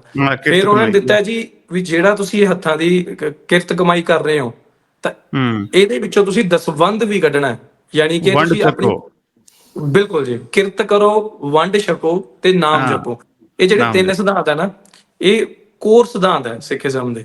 ਜਿਹੜਾ ਉਹ ਗੁਰੂ ਨਾਨਕ ਦੇਵ ਜੀ ਦਾ ਲਾਇਆ ਹੋਇਆ 20 ਰੁਪਏ ਦਾ ਲੰਗਰ, ਇਹਦੇ ਚ ਨਾ ਅਕਸਰ ਲੋਕੀ ਕਹਿੰਦੇ ਆ ਵੀ ਉਦੋਂ ਕਿਹੜੇ ਰੁਪਏ ਚੱਲਦੇ ਸੀਗੇ, ਵੀ ਚਲੋ ਜਿਹੜੀ ਵੀ ਕਰੰਸੀ ਚੱਲਦੀ ਸੀ ਉਸ ਟਾਈਮ ਹੁਣ ਅਸੀਂ ਉਹਨੂੰ ਪ੍ਰੋਨਾਉਂਸ ਕਰ ਦਿੰਦੇ ਆ 20 ਰੁਪਏ। ਹਾਂ 20 ਰੁਪਏ, ਹਾਂਜੀ ਹਾਂਜੀ ਠੀਕ ਹੈ ਹਾਂਜੀ। ਜੀ। ਆਹੋ। ਪਰ ਜਿਹੜੀ ਵੀ ਕਰੰਸੀ ਚੱਲਦੀ ਸੀ, ਉਹ ਲੰਗਰ ਲਾਇਆ। ਤੁਸੀਂ ਦੇਖੋ ਜੀ, ਅੱਜ ਕੱਲ ਦੁਨੀਆ ਦੇ ਵਿੱਚ ਕਿਸੇ ਵੀ ਗੁਰਦੁਆਰਾ ਸਾਹਿਬ 'ਚ ਚੱਲ ਜਾਓ ਤੁਸੀਂ, ਤੁਹਾਨੂੰ ਉੱਥੇ ਲੰਗਰ ਫ੍ਰੀ ਆਫ ਕਾਸਟ ਮਿਲੂਗਾ। ਤੇ ਕੋਈ ਹੋਰ ਵੀ ਇਦਾਂ ਦੀਆਂ ਥਾਵਾਂ ਜਿੱਥੇ ਕੋਈ ਇਤਿਹਾਸਿਕ ਤਿਉਹਾਰ ਮਨਾਇਆ ਜਾ ਰਿਹਾ, ਉੱਥੇ ਵੀ ਤੁਹਾਨੂੰ ਫ੍ਰੀ ਆਫ ਕਾਸਟ ਲੰਗਰ ਮਿਲੂਗਾ। ਸੋ ਇਹ ਗੁਰੂ ਨਾਨਕ ਦੇਵ ਜੀ ਵੱਲੋਂ ਚਲਾਈ ਗਈ ਇੱਕ ਰੀਤ ਹੈ। ਤਾਂ ਜਿਹੜਾ ਸਿੱਖ ਕਿਰਤ ਕਰੋ, ਨਾਮ ਜਪੋ, ਵੰਡ ਛਕੋ, ਇਹਨਾਂ ਤਿੰਨਾਂ ਕਨਸੈਪਟ ਨੂੰ ਸਮਝ ਕੇ ਲਾਗੂ ਕਰ ਲੂਗਾ ਨਾ, ਉਹ ਬੈਸਟ ਹੈ ਜੀ ਉਹਦੀ ਲਾਈਫ। ਐਂਡ ਗੁਰੂ ਨਾਨਕ ਦੇਵ ਜੀ, ਮਤਲਬ ਮੇਰੇ ਖਿਆਲ ਤੁਸੀਂ ਦੇਖੋ ਵੀ, ਜਿਵੇਂ ਇਹ ਇੱਕ ਸਿੱਖੀ ਦੀ ਸ਼ੁਰੂਆਤ ਹੀ ਉੱਥੋਂ ਹੋਈ। ਬਿਲਕੁਲ। ਐਂਡ ਮੈਂ ਉਹਨਾਂ ਤੋਂ ਬਹੁਤ ਪ੍ਰਭਾਵਿਤ ਹੁੰਦਾ। ਜਿਹੜੇ ਹੁਣ ਮੈਂ ਆਪਣੇ ਮੇਰਾ ਇੱਕ ਚੈਨਲ ਹੈ ਇੰਸਟਾਗ੍ਰਾਮ ਤੇ, ਉੱਥੇ ਨਾ ਮੈਂ ਜਿਹੜੇ ਕਿਸੇ ਵੀ ਧਰਮ ਦੇ ਕੋਈ ਬਾਬੇ ਆ ਜਿਹੜੇ ਪਖੰਡ ਫੈਲਾ ਰਹੇ ਆ, ਵਹਿਮ ਭਰਮ ਫੈਲਾ ਰਹੇ ਆ, ਤਾਂ ਮੈਂ ਨਾ ਉਹਨਾਂ ਤੇ ਹਲਕੀ ਫੁਲਕੀ ਰੋਸਟਿੰਗ ਕਰਦਾ। ਤੇ ਜਦੋਂ ਮੈਂ ਉਹ ਰੋਸਟਿੰਗ ਸ਼ੁਰੂ ਕੀਤੀ ਸੀ ਨਾ, ਤਾਂ ਉਦੋਂ ਮੈਨੂੰ ਗੁਰੂ ਨਾਨਕ ਦੇਵ ਜੀ ਦਾ ਹੀ ਇੱਕ ਵਾਕਿਆ ਯਾਦ ਆਇਆ ਸੀਗਾ ਕਿ ਇੱਕ ਨਾ ਪੰਡਤ ਸੀਗਾ, ਉਹ ਨਾ ਨਦੀ ਦੇ ਵਿੱਚ ਖੜ ਕੇ ਨਾ ਤੇ ਪਾਣੀ ਦੇ ਰਿਹਾ ਸੀ ਸੂਰਜ ਨੂੰ। ਸਹੀ, ਸੂਰਜ ਨੂੰ? ਅੱਛਾ। ਮੇ ਬੀ ਤੁਸੀਂ ਅਵੇਅਰ ਨਾ ਹੋਵੋ, ਇਹ ਸਨਾਤਨ ਦੇ ਵਿੱਚ ਇੱਕ ਪ੍ਰੈਕਟਿਸ ਹੈ, ਕਿਉਂਕਿ ਸੂਰਜ ਨੂੰ ਸੂਰਜ ਦੇਵਤਾ ਮੰਨਿਆ ਜਾਂਦਾ ਹੈ। ਤੇ ਸੂਰਜ ਦੇਵਤਾ ਨੂੰ ਸਵੇਰੇ ਸਵੇਰੇ ਉੱਠ ਕੇ, ਅੱਜ ਵੀ ਲੋਕੀ ਕਈ ਰਿਚੁਅਲ ਫੋਲੋ ਕਰਦੇ ਆ, ਉਹਨਾਂ ਨੂੰ ਪਾਣੀ ਡੋਲਿਆ ਜਾਂਦਾ ਉਹਨਾਂ ਦੇ ਅੱਗੇ। ਸਹੀ। ਸੋ ਜਦੋਂ ਇੱਕ ਬੰਦਾ ਇਹ ਚੀਜ਼ ਕਰ ਰਿਹਾ ਸੀ ਨਾ, ਤਾਂ ਉਦੋਂ ਗੁਰੂ ਨਾਨਕ ਦੇਵ ਜੀ ਨੇ ਕੀ ਕੀਤਾ ਕਿ ਗੁਰੂ ਨਾਨਕ ਦੇਵ ਜੀ ਨੇ ਦੂਜੀ ਸਾਈਡ ਮੂੰਹ ਕਰਕੇ ਨਾ, ਸੂਰਜ ਤੋਂ ਦੂਜੀ ਸਾਈਡ ਉਧਰ ਨੂੰ ਪਾਣੀ ਦੇਣਾ ਸ਼ੁਰੂ ਕਰਤਾ। ਤੇ ਲੋਕੀ ਉਹਨਾਂ ਤੇ ਹੱਸਣ ਲੱਗ ਗਏ, ਕਹਿੰਦੇ ਵੀ ਅਸੀਂ ਤਾਂ ਸੂਰਜ ਦੇਵਤਾ ਨੂੰ ਪਾਣੀ ਦੇਈ ਜਾਂਦੇ ਆ, ਤੁਸੀਂ ਇੱਧਰ ਕਿੱਧਰ ਪਾਣੀ ਦੇਈ ਜਾਂਦੇ ਹੋ। ਤੇ ਗੁਰੂ ਨਾਨਕ ਦੇਵ ਜੀ ਕਹਿੰਦੇ ਵੀ ਮੇਰੀ ਜ਼ਮੀਨ ਆ ਉੱਧਰ, ਮੈਂ ਆਪਦੀ ਪੈਲੀ ਨੂੰ, ਮੇਰੀ ਜ਼ਮੀਨ ਵੱਲ ਨੂੰ ਪਾਣੀ ਦੇ ਰਿਹਾ ਤਾਂ ਜੋ ਮੇਰੀ ਜ਼ਮੀਨ ਨੂੰ ਪਾਣੀ ਲੱਗ ਜੇ। ਤਾਂ ਉਹ ਕਹਿੰਦੇ ਵੀ ਤੇਰਾ ਦਿਮਾਗ ਖਰਾਬ ਹੈ, ਵੀ ਉਧਰ ਪਾਣੀ ਕਿਵੇਂ ਪਹੁੰਚੂ। ਤਾਂ ਫਿਰ ਉਦੋਂ ਗੁਰੂ ਨਾਨਕ ਦੇਵ ਜੀ ਨੇ ਸਮਝਾਇਆ ਵੀ ਮੇਰੀ ਜ਼ਮੀਨ ਤਾਂ ਇੱਥੋਂ ਕੁਝ 2-3 ਕਿਲੋਮੀਟਰ ਦੂਰ ਆ, ਉੱਥੇ ਪਾਣੀ ਨਹੀਂ ਪਹੁੰਚ ਰਿਹਾ, ਤੁਹਾਡਾ ਸੂਰਜ ਤੱਕ ਪਹੁੰਚ ਰਿਹਾ। ਸੂਰਜ ਵੱਲ ਪਹੁੰਚਾ ਰਹੇ, ਸਹੀ ਗੱਲ। ਹਾਂਜੀ। ਤਾਂ ਜਿਹੜੇ ਇਹ ਵਹਿਮਾਂ ਭਰਮਾਂ ਜੋ ਦੂਰ ਕਰਨ ਵਾਲੀ ਗੱਲ ਹੈ ਨਾ, ਇਹ ਗੁਰੂ ਨਾਨਕ ਦੇਵ ਜੀ ਤੋਂ ਹੀ ਸ਼ੁਰੂ ਹੋਈ ਹੈ। ਸਹੀ ਹੈ, ਬਿਲਕੁਲ ਤਾਂ ਠੀਕ। ਕਰਕੇ ਜੀ ਕਹਿ ਸਕਦੇ ਹਾਂ ਕਿ ਆਈ ਲਵ ਹਿਮ ਮੋਸਟ, ਗੁਰੂ ਨਾਨਕ ਦੇਵ ਜੀ। ਸਹੀ ਹੈ। ਅੱਛਾ, ਤੇ ਗੁਰੂ ਜੀ ਤੇ ਆਏ ਤਕਰੀਬਨ 1470 ਵਿੱਚ ਮੇਰੇ ਖਿਆਲ, ਤਕਰੀਬਨ, ਠੀਕ ਹੈ? ਹਾਂਜੀ, 1439। ਹਾਂ, ਉਸ ਤੋਂ ਪਹਿਲੇ ਕਿੰਨੀ ਦੁਨੀਆ ਲੰਘ ਗਈ, ਉਹਨਾਂ ਨੂੰ ਸਿੱਖਾਂ ਦਾ ਕੋਈ ਸਿਧਾਂਤ ਕੁਝ ਵੀ ਨਹੀਂ ਮਿਲਿਆ। ਉਹਨਾਂ ਦਾ ਕੀ ਕਸੂਰ ਸੀ ਵਿਚਾਰਿਆਂ ਦਾ, ਹੈ? ਨਹੀਂ, ਕਸੂਰ ਕੁਛ ਨਹੀਂ ਸੀਗਾ ਜੀ ਉਹਨਾਂ ਦਾ। ਇਹਦੇ ਵਿੱਚ ਵੀ ਦੇਖੋ, ਸ਼ੁਰੂਆਤ ਕਿੱਥੋਂ ਹੁੰਦੀ ਤੁਹਾਨੂੰ ਮੈਂ ਦੱਸਦਾ। ਜਦੋਂ ਗੁਰੂ ਨਾਨਕ ਦੇਵ ਜੀ ਇਸ ਦੁਨੀਆ ਵਿੱਚ ਆਏ, ਤਾਂ ਉਹਨਾਂ ਨੇ ਦੇਖਿਆ ਕਿ ਕਿਉਂਕਿ ਇੱਥੇ ਜਿਹੜਾ ਜ਼ਿਆਦਾ ਬੋਲਬਾਲਾ ਸੀ ਨਾ, ਉਹ ਸਨਾਤਨ ਦਾ ਸੀ। ਆਹੋ, ਹਾਂਜੀ। ਠੀਕ ਹੈ ਜੀ। ਸੋ ਸਨਾਤਨ ਦੇ ਵਿੱਚ ਬਹੁਤ ਵਹਿਮ ਭਰਮ ਕੀਤੇ ਜਾਂਦੇ ਸੀ। ਜਦੋਂ ਗੁਰੂ ਨਾਨਕ ਦੇਵ ਜੀ ਛੋਟੇ ਸੀ, ਉਹਨਾਂ ਨੂੰ ਜਨੇਊ ਪਾਉਣ ਦੀ ਜਿਹੜੀ ਰੀਤ ਸੀ ਚੱਲਦੀ, ਤੁਹਾਨੂੰ ਸ਼ਾਇਦ ਪਤਾ ਹੋਵੇ ਕਿ ਹਿੰਦੂਆਂ ਦੇ ਵਿੱਚ ਜਨੇਊ ਪਾਇਆ ਜਾਂਦਾ ਹੈ ਛੋਟੇ ਹੁੰਦਿਆਂ ਤੋਂ ਬੱਚਿਆਂ ਨੂੰ। ਬ੍ਰਾਹਮਣ ਜਿਹੜੇ ਪੈਂਦੇ ਨੇ, ਉਹ ਰੱਸੀ ਦੀ ਜਿਹੜੀ, ਅੱਛਾ ਅੱਛਾ, ਠੀਕ, ਜਨੇਊ ਕਹੀਦਾ ਉਹਨੂੰ। ਅੱਛਾ, ਹਾਂਜੀ, ਜਨੇਊ। ਸੋ ਜਦੋਂ ਉਹ ਚੀਜ਼ ਪਾਉਣ ਲੱਗੇ ਨਾ, ਤਾਂ ਗੁਰੂ ਨਾਨਕ ਦੇਵ ਜੀ ਨੇ ਉਹ ਚੀਜ਼ ਉੱਥੋਂ ਮਨਾ ਕੀਤੀ। ਅੱਛਾ। ਕਿ ਇਹ ਮੇਰਾ ਕੁਝ ਨਹੀਂ ਸਵਾਰ ਸਕਦਾ, ਵੀ ਇਹ ਮੈਂ ਵੀਅਰ ਨਹੀਂ ਕਰਨਾ। ਇੱਥੋਂ ਜਦੋਂ ਸ਼ੁਰੂਆਤ ਹੁੰਦੀ ਹੈ, ਅੱਗੇ ਅੱਗੇ ਫਿਰ ਬਾਬਰ ਆਉਂਦਾ। ਬਾਬਰ ਨੂੰ ਜ਼ਾਬਰ ਕਿਹਾ। ਕਿਸੇ ਸਕਾਲਰ ਵਿੱਚ ਜਾਂ ਕਿਸੇ ਸਰਕਾਰ ਵਿੱਚ ਉਦੋਂ ਇੰਨੀ ਤਾਕਤ ਨਹੀਂ ਸੀ ਕਿ ਉਹ ਬਾਬਰ ਦਾ ਜਿਹੜਾ ਮੁਕਾਬਲਾ ਕਰ ਜਾਂ ਉਹਦੇ ਖਿਲਾਫ ਵੀ ਕੁਝ ਬੋਲਦੇ। ਸੋ ਬਾਬਰ ਨੂੰ ਜ਼ਾਬਰ ਕਿਹਾ। ਜਤੀ ਪ੍ਰਥਾ, ਸਤੀ ਪ੍ਰਥਾ, ਇਹਨਾਂ ਨੂੰ ਠੱਲ ਪਾਈ, ਇਹਨਾਂ ਨੂੰ ਰੋਕਣ ਦੀ ਕੋਸ਼ਿਸ਼ ਕੀਤੀ। ਪੂਰੀ ਦੁਨੀਆ ਦੇ ਵਿੱਚ 4 ਉਦਾਸੀਆਂ ਕੀਤੀਆਂ, ਤੁਰ ਕੇ ਗਏ, ਤੇ ਉਹਨਾਂ ਨੇ ਜੋ ਸੱਚ ਹੈ ਉਹ ਉੱਥੋਂ ਜਿਹੜਾ ਹੌਲੀ ਹੌਲੀ ਉਹਨਾਂ ਨੂੰ ਕੱਢਣ ਦੀ ਕੋਸ਼ਿਸ਼ ਕੀਤੀ। ਤਾਂ ਜਦੋਂ ਗੁਰੂ ਨਾਨਕ ਦੇਵ ਜੀ ਇਸ ਦੁਨੀਆ ਤੋਂ ਚਲੇ ਗਏ, ਤਾਂ ਫਿਰ ਉਹਨਾਂ ਦੇ ਕੰਮ ਨੂੰ ਹੀ ਅੱਗੇ ਕੈਰੀ ਫਾਰਵਰਡ ਕਰ ਰਹੇ ਨੇ ਗੁਰੂ ਅੰਗਦ ਦੇਵ ਜੀ। ਇਸੇ ਤਰ੍ਹਾਂ ਕਰਦੇ ਕਰਦੇ ਜੋ 10 ਗੁਰੂ ਸਾਹਿਬਾਨਾਂ ਤੱਕ, ਕਿਉਂਕਿ ਦੇਖੋ ਅੱਜ ਕੱਲ ਆਪਣੇ ਕੋਲ ਬਹੁਤ ਸਾਧਨ ਹੁੰਦੇ ਆ, ਪਹਿਲਾਂ ਸਮਿਆਂ ਦੇ ਵਿੱਚ ਜੋ ਲਿਖਣਾ ਹੀ ਸਭ ਤੋਂ ਵੱਡੀ ਕਲਾ ਹੁੰਦੀ ਸੀ। ਬਿਲਕੁਲ ਸਹੀ। ਵੀ ਤੁਸੀਂ ਕਲਮ ਦੀ ਤਾਕਤ ਨਾਲ ਸਭ ਕੁਝ ਕਰ ਸਕਦੇ ਸੀ। ਤਾਂ ਉਦੋਂ ਗੁਰੂਆਂ ਦੇ ਅਨੁਸਾਰ ਹੀ ਜਿਹੜੀ ਬਾਣੀ ਲਿਖੀ ਗਈ। ਤੇ ਜਿਵੇਂ ਹੁਣ ਮੈਂ ਤੁਹਾਨੂੰ ਦੱਸਿਆ ਕਿ ਕਈ ਮੁਸਲਮਾਨਾਂ ਦੀ ਜਿਹੜੀ ਬਾਣੀ ਹੈ ਉਹ ਵੀ ਇੱਥੇ ਦਰਜ ਹੈ, ਕਈ ਜੋ ਹਿੰਦੂ ਆ ਉਹਨਾਂ ਦੀ ਵੀ ਬਾਣੀ ਦਰਜ ਹੈ। ਤਾਂ ਕਹਿਣ ਦਾ ਮਤਲਬ ਇਹ ਹੈ ਕਿ ਗੁਰੂ ਨਾਨਕ ਦੇਵ ਜੀ ਨੂੰ ਲੋੜ ਕਿਉਂ ਸਮਝੀ ਉਹਨਾਂ ਨੇ, ਕਿਉਂਕਿ ਉਹਨਾਂ ਨੇ ਦੇਖਿਆ ਕਿ ਸਨਾਤਨ ਦਾ ਬੋਲਬਾਲਾ ਸਾਰੇ ਪਾਸੇ, ਐਂਡ ਉਹਦੇ ਵਿੱਚ ਬਹੁਤ ਸਾਰੀਆਂ ਉਹਨਾਂ ਨੂੰ ਕਮੀਆਂ ਦਿਖੀਆਂ। ਸਹੀ। ਕਿ ਵੀ ਇਹ ਇੱਕ ਇਨਸਾਨ ਦੀ ਜੀਵਨ ਦੇ ਲਈ ਚੰਗੀਆਂ ਨਹੀਂ, ਜਾਂ ਸਮਾਜ ਦੇ ਵਿੱਚ ਇੱਕ ਦੂਜੇ ਦੇ ਨਾਲ ਜੋ ਵਿਤਕਰਾ ਹੋ ਰਿਹਾ, ਊਚ ਨੀਚ ਹੋ ਰਹੀ ਹੈ, ਵੀ ਇਹ ਚੀਜ਼ਾਂ ਵਾਜਬ ਨਹੀਂ ਹੈਗੀਆਂ। ਸਹੀ। ਤਾਂ ਕਰਕੇ ਉਹਨਾਂ ਨੇ ਆਪਣੀ ਜਦੋਂ ਬਾਣੀ ਰਚੀ ਤਾਂ ਇੱਕ ਨਾਮ ਦਿੱਤਾ ਸਿੱਖ। ਇਹ ਸਿੱਖ ਸ਼ਬਦ ਗੁਰੂ ਨਾਨਕ ਦੇਵ ਜੀ ਤੋਂ ਹੀ ਚੱਲਿਆ। ਤਾਂ ਉਦੋਂ ਅੱਗੇ ਅੱਗੇ ਜਿਵੇਂ ਜਿਵੇਂ ਬਾਣੀ ਲਿਖੀ ਗਏ, ਜਿੱਥੇ ਜਿੱਥੇ ਉਹਨਾਂ ਨੂੰ ਕਮੀਆਂ ਦਿਖੀਆਂ, ਉਹਨਾਂ ਨੇ ਉਹਨਾਂ ਚੀਜ਼ਾਂ ਨੂੰ ਛੱਡ ਕੇ ਇੱਕ ਨਵੀਂ ਬਾਣੀ ਲਿਖੀ, ਤੇ ਉਹਨੂੰ ਇੱਕ ਧਰਮ ਕਹਿ ਲਓ, ਸੰਪਰਦਾ ਕਹਿ ਲਓ, ਜੋ ਮਰਜ਼ੀ ਕਹਿ ਲਓ। ਐਕਚੁਅਲ ਦੇ ਵਿੱਚ ਮੇਰੀ ਸੋਚ ਕੱਟੜਵਾਦੀ ਨਹੀਂ ਹੈਗੀ। ਸੋ ਕਈ ਲੋਕ ਕਹਿੰਦੇ ਆ ਕਿ ਜੋ ਸਿੱਖ ਉਹ ਇੱਕ ਧਰਮ ਨਹੀਂ ਹੈਗਾ, ਉਹ ਇੱਕ ਸੰਪਰਦਾ ਹੈ, ਜਾਂ ਜੋ ਵੀ ਹੈ ਵਟਐਵਰ। ਮੈਨੂੰ ਇਹ ਹੈ ਕਿ ਮੈਨੂੰ ਇੱਕ ਜੀਵਨ ਜਾਚ ਦੇ ਰਿਹਾ, ਤਾਂ ਮੇਰੇ ਲਈ ਉਹ ਚੀਜ਼ ਬੈਸਟ ਹੈ, ਹਨਾ ਜੀ। If that is making you a good human being, what's wrong in that? Obviously. Yeah, definitely. ਸੋ ਇਸ ਤਰ੍ਹਾਂ ਜਿਹੜੀ ਸਿੱਖੀ ਦੀ ਸ਼ੁਰੂਆਤ ਹੋਈ, ਕਿਉਂਕਿ ਅੱਗੇ ਫਿਰ ਜਦੋਂ ਧਰਮ ਦੇ ਨਾਮ ਦੇ ਯੁੱਧ ਹੋਏ, ਦੇਖਿਆ ਜਾਂਦਾ ਸੀਗਾ ਵੀ ਜੇਕਰ ਕੋਈ ਬੰਦਾ, ਕੋਈ ਰਾਜਾ ਮਹਾਰਾਜਾ ਹੈ, ਉਹ ਹਾਰ ਗਿਆ, ਤੇ ਜਾਂ ਆਮ ਇਨਸਾਨ ਵੀ ਹੈ, ਤਾਂ ਉਹਨਾਂ ਦੀਆਂ ਕੁੜੀਆਂ ਨੂੰ, ਬਹੂ ਬੇਟੀਆਂ ਨੂੰ ਚੱਕ ਕੇ ਲੈ ਜਾਂਦੇ ਸੀ। ਮਤਲਬ ਇਦਾਂ ਦੀਆਂ ਬਹੁਤ ਸਾਰੀਆਂ ਚੀਜ਼ਾਂ ਹੋ ਰਹੀਆਂ ਸੀ। ਤਾਂ ਇਹਨਾਂ ਨੂੰ ਠੱਲ ਪਾਉਣ ਵਾਸਤੇ ਜਿਹੜਾ ਇੱਕ ਜੋ ਗੱਠਜੋੜ ਕਰਕੇ ਇੱਕ ਮਤਲਬ ਇੱਕ ਰਿਲੀਜਨ ਕ੍ਰੀਏਟ ਕੀਤਾ ਗਿਆ, ਜਿਹਦਾ ਨਾਮ ਰੱਖਿਆ ਗਿਆ ਸਿੱਖ। ਸਹੀ, ਬਿਲਕੁਲ। ਤੁਸੀਂ ਇਹ ਦੇਖੋ ਵੀ ਕਈ ਲੋਕ ਕਹਿੰਦੇ ਆ ਕਿ ਲੋੜ ਕਾਹਦੀ ਪਈ, ਹਨਾ, ਕਿਉਂਕਿ ਜੋ ਸਿੱਖ ਧਰਮ ਦਾ ਬਲੀਵਰ ਹੈ, ਉਹ ਨਾ ਤਾਂ ਹਿੰਦੂ ਧਰਮ ਦੀਆਂ ਜੋ ਚੀਜ਼ਾਂ ਉਹਨਾਂ ਨੂੰ ਮੰਨਦਾ ਹੈ, ਕਿਉਂਕਿ ਆਈਡਲ ਵਰਸ਼ਿਪ ਹੈ ਜਿਹੜੀ, ਉਹ ਬਹੁਤ ਹਨਾ ਓਦਾਂ ਹੈ। ਤੇ ਉਹ ਇਸਲਾਮ ਦੇ ਵਿੱਚ ਵੀ ਉਸ ਚੀਜ਼ ਦੀ ਤੁਹਾਨੂੰ ਪਤਾ ਹੀ ਹੈ ਕਿ ਬਹੁਤ ਉਹਨੂੰ ਸਿੱਖ ਮੰਨਿਆ ਜਾਂਦਾ ਹੈ। ਉਸੇ ਤਰ੍ਹਾਂ ਇਸਲਾਮ ਦੀਆਂ ਚੀਜ਼ਾਂ ਵੀ ਉਸ ਟਾਈਮ ਉਹਨਾਂ ਨੂੰ, ਗੁਰੂ ਸਾਹਿਬ ਨੂੰ ਲੱਗਿਆ ਏਦਾਂ ਕਿ ਇਹ ਚੀਜ਼ਾਂ ਵੀ ਸ਼ਾਇਦ ਵਾਜਬ ਨਹੀਂ ਨੇ। ਦੈਟਸ ਵਾਈ ਉਹਨਾਂ ਨੇ ਇੱਕ ਜਿਹੜੀ ਆਪਣੀ ਚੀਜ਼ ਜਿਹੜੀ ਅੱਗੇ ਕੈਰੀ ਫੋਰਵਰਡ ਕੀਤੀ, ਇੱਕ ਸਟਾਰਟ ਕੀਤੀ। ਤਾਂ ਕਿਉਂਕਿ ਉਸ ਟਾਈਮ ਜਿਹੜਾ ਕਹਿ ਲਓ ਕਿ ਜੋ ਮੁਗਲ ਆਉਂਦੇ ਸੀ ਨਾ, ਜਿਹੜੇ ਮੁਗਲ ਹਮਲੇ ਕਰਦੇ ਸੀਗੇ, ਉਹ ਕੁਰਾਨ ਦੀਆਂ ਕਸਮਾਂ ਖਾ ਕੇ ਵੀ ਮੁੱਕਰ ਜਾਂਦੇ ਸੀ। ਮਤਲਬ ਸ਼ਾਇਦ ਤੁਸੀਂ ਹਿਸਟਰੀ ਨਾਲ ਜਾਣੂ ਹੋ ਤਾਂ, ਤੇ ਮੈਂ ਕਹਿੰਦਾ ਹੁੰਦਾ ਵੀ ਉਹ ਮੁਸਲਮਾਨ ਹੀ ਕਾਹਦਾ ਜਿਹੜਾ ਝੂਠੀ ਕਸਮ ਖਾਵੇ ਜਾਂ ਉਹ, ਹਨਾ। ਤਾਂ ਬਸ ਇਹੀ ਸਾਰੇ ਉਦੋਂ ਦੇ ਜਿਹੜੇ ਸਿਚੁਏਸ਼ਨ ਰਹੀ ਹੈ, ਜਿਹਦੇ ਕਰਕੇ ਇੱਕ ਨਵਾਂ ਧਰਮ ਬਣਿਆ, ਜਿਹਦਾ ਨਾਮ ਸੀ ਸਿੱਖ ਧਰਮ। ਸਹੀ ਹੈ, ਜ਼ਬਰਦਸਤ। ਅੱਛਾ ਸੰਵੀਤ ਭਾਈ, ਹੁਣ ਥੋੜਾ ਅਜੀਬ ਜਿਹਾ ਕੁਐਸਚਨ ਹੈ, ਪਤਾ ਨਹੀਂ ਪੁੱਛਣਾ ਚਾਹੀਦਾ ਕਿ ਨਹੀਂ। ਐਡਾ ਅਜ਼ੀਮ ਧਰਮ ਹੈ ਸਿੱਖੀਜ਼ਮ, ਤੇ ਮਜ਼ਾਕ ਕਿਉਂ ਇਹਦਾ ਬਣਾਇਆ ਜਾਂਦਾ ਜਦੋਂ ਸਿੱਖਾਂ ਦੇ ਬਾਰੇ ਚ ਪੁੱਠੇ ਸਿੱਧੇ ਜੋਕਸ ਬਣਦੇ ਨੇ? ਇਹਦਾ ਓਰੀਜਨ ਕਦੀ ਕੋਸ਼ਿਸ਼ ਕਰਨ ਦੀ ਕੀਤੀ ਤੁਸੀਂ? ਕਿੱਥੋਂ ਹੈ ਨਿਕਲਿਆ ਟ੍ਰੈਂਡ ਸਰਦਾਰਾਂ ਦੇ ਬਾਰੇ ਚ ਲਤੀਫੇ ਕੱਢਣ ਦਾ? ਕਿੱਥੋਂ ਆਈ ਇਹ ਗੱਲ, ਕੋਈ ਅੰਦਾਜ਼ਾ ਹੈ? ਹਾਂਜੀ ਸਰ, ਜ਼ਰੂਰ। ਇਹਦੇ ਚ ਸਰ ਸਭ ਤੋਂ ਜਿਹੜਾ ਮੇਨ ਜੋ ਅੱਜ ਕੱਲ੍ਹ ਦੀ ਜਨਰੇਸ਼ਨ ਦੇ ਲਈ ਮੈਂ ਦੱਸੂੰਗਾ ਕਿ ਜੋ ਕਾਰਨ ਹੈ, ਉਹ ਰਿਹਾ ਬਾਲੀਵੁੱਡ ਇਸ ਕਰਕੇ। ਅੱਛਾ ਚਲੋ ਜੀ ਬਾਲੀਵੁੱਡ ਇਸ ਕਰਕੇ, ਕਿਉਂਕਿ ਜਦੋਂ ਵੀ ਏਦਾਂ ਦੀ ਕੋਈ ਗੱਲ ਹੁੰਦੀ, ਜਾਂ ਮੋਸਟਲੀ ਕਿਹਾ ਜਾਂਦਾ ਸੀ ਕਿ 12 ਵੱਜ ਗਏ, ਇੱਥੋਂ ਸ਼ੁਰੂ ਹੋਇਆ ਸਿੱਖਾਂ ਦੇ ਜੋਕ ਬਣਨੇ। ਅੱਛਾ, ਕਿ ਸਿੱਖਾਂ ਦੇ ਤਾਂ 12 ਵੱਜ ਗਏ, ਠੀਕ ਹੈ। ਇੱਥੋਂ ਫਿਰ ਉਹ ਕਰੈਕਟਰ ਬਣੇ, ਸੰਤਾ ਐਂਡ ਬੰਤਾ, ਇੱਕ ਦੋ ਕਰੈਕਟਰ ਬਣੇ ਬਾਲੀਵੁੱਡ ਵੱਲੋਂ ਬਣਾਏ ਗਏ, ਠੀਕ ਹੈ ਜੀ। ਉਹ ਏਦਾਂ ਦੇ ਜੋਕਸ ਬਣਾਏ ਕਿ ਜਿਹੜੇ ਸਿੱਖ ਹੈ, ਉਹ ਤਾਂ ਸਿਰਫ ਚੱਕਦੇ ਫੱਟੇ, ਸ਼ਰਾਬ ਪੀ ਲਈ ਜੀ, ਆਹ ਹੋ ਗਿਆ, ਬਸ ਇੱਥੋਂ ਤੱਕ ਸੀ। ਉਹਨਾਂ ਨੇ ਉਸ ਲਾਈਫ ਨੂੰ ਪੋਰਟਰੇ ਕੀਤਾ ਬਾਲੀਵੁੱਡ ਦੇ ਜ਼ਰੀਏ। ਪਰ ਇਹ ਨਹੀਂ ਹੈ, ਸਿੱਖ ਕੌਮ ਇਹ ਨਹੀਂ ਹੈ। ਜਿਹੜਾ 12 ਵੱਜ ਗਏ ਵਾਲਾ ਇਤਿਹਾਸ ਹੈ, ਉਹ ਇੱਧਰਲੇ ਜਿਹੜੇ ਹਿੰਦੂ ਸੀਗੇ, ਜਿਹੜੇ ਇੱਧਰਲੇ ਹਿੰਦੂ ਆ, ਉਹਨਾਂ ਵੱਲੋਂ ਹੀ ਕ੍ਰੀਏਟ ਕੀਤਾ ਗਿਆ। ਸੋ ਕਾਲਡ ਹਿੰਦੂ ਕਹੂੰਗਾ ਮੈਂ, ਕਿਉਂਕਿ ਜਿਹੜਾ ਇੱਕ ਸਹੀ ਜਿਹੜਾ ਬੰਦਾ ਆਪਣੇ ਧਰਮ ਨੂੰ ਫੋਲੋ ਕਰ ਰਿਹਾ ਨਾ, ਉਹ ਕਿਸੇ ਵੀ ਧਰਮ ਦੇ ਪ੍ਰਤੀ ਜਾਂ ਕਿਸੇ ਕਮਿਊਨਿਟੀ ਦੇ ਪ੍ਰਤੀ ਨਫ਼ਰਤ ਨਹੀਂ ਫੈਲਾਉਂਦਾ, ਠੀਕ ਹੈ ਜੀ। ਜਿਹੜੇ ਸੋ ਕਾਲਡ ਹਿੰਦੂ ਸੀ, ਉਹਨਾਂ ਨੇ ਬਾਲੀਵੁੱਡ ਦੇ ਜ਼ਰੀਏ 12 ਵੱਜ ਗਏ ਜਿਹੜਾ ਇੱਕ ਇਹ ਸੈਂਟੈਂਸ ਹੈ, ਇਹਨੂੰ ਲਾਗੂ ਕੀਤਾ।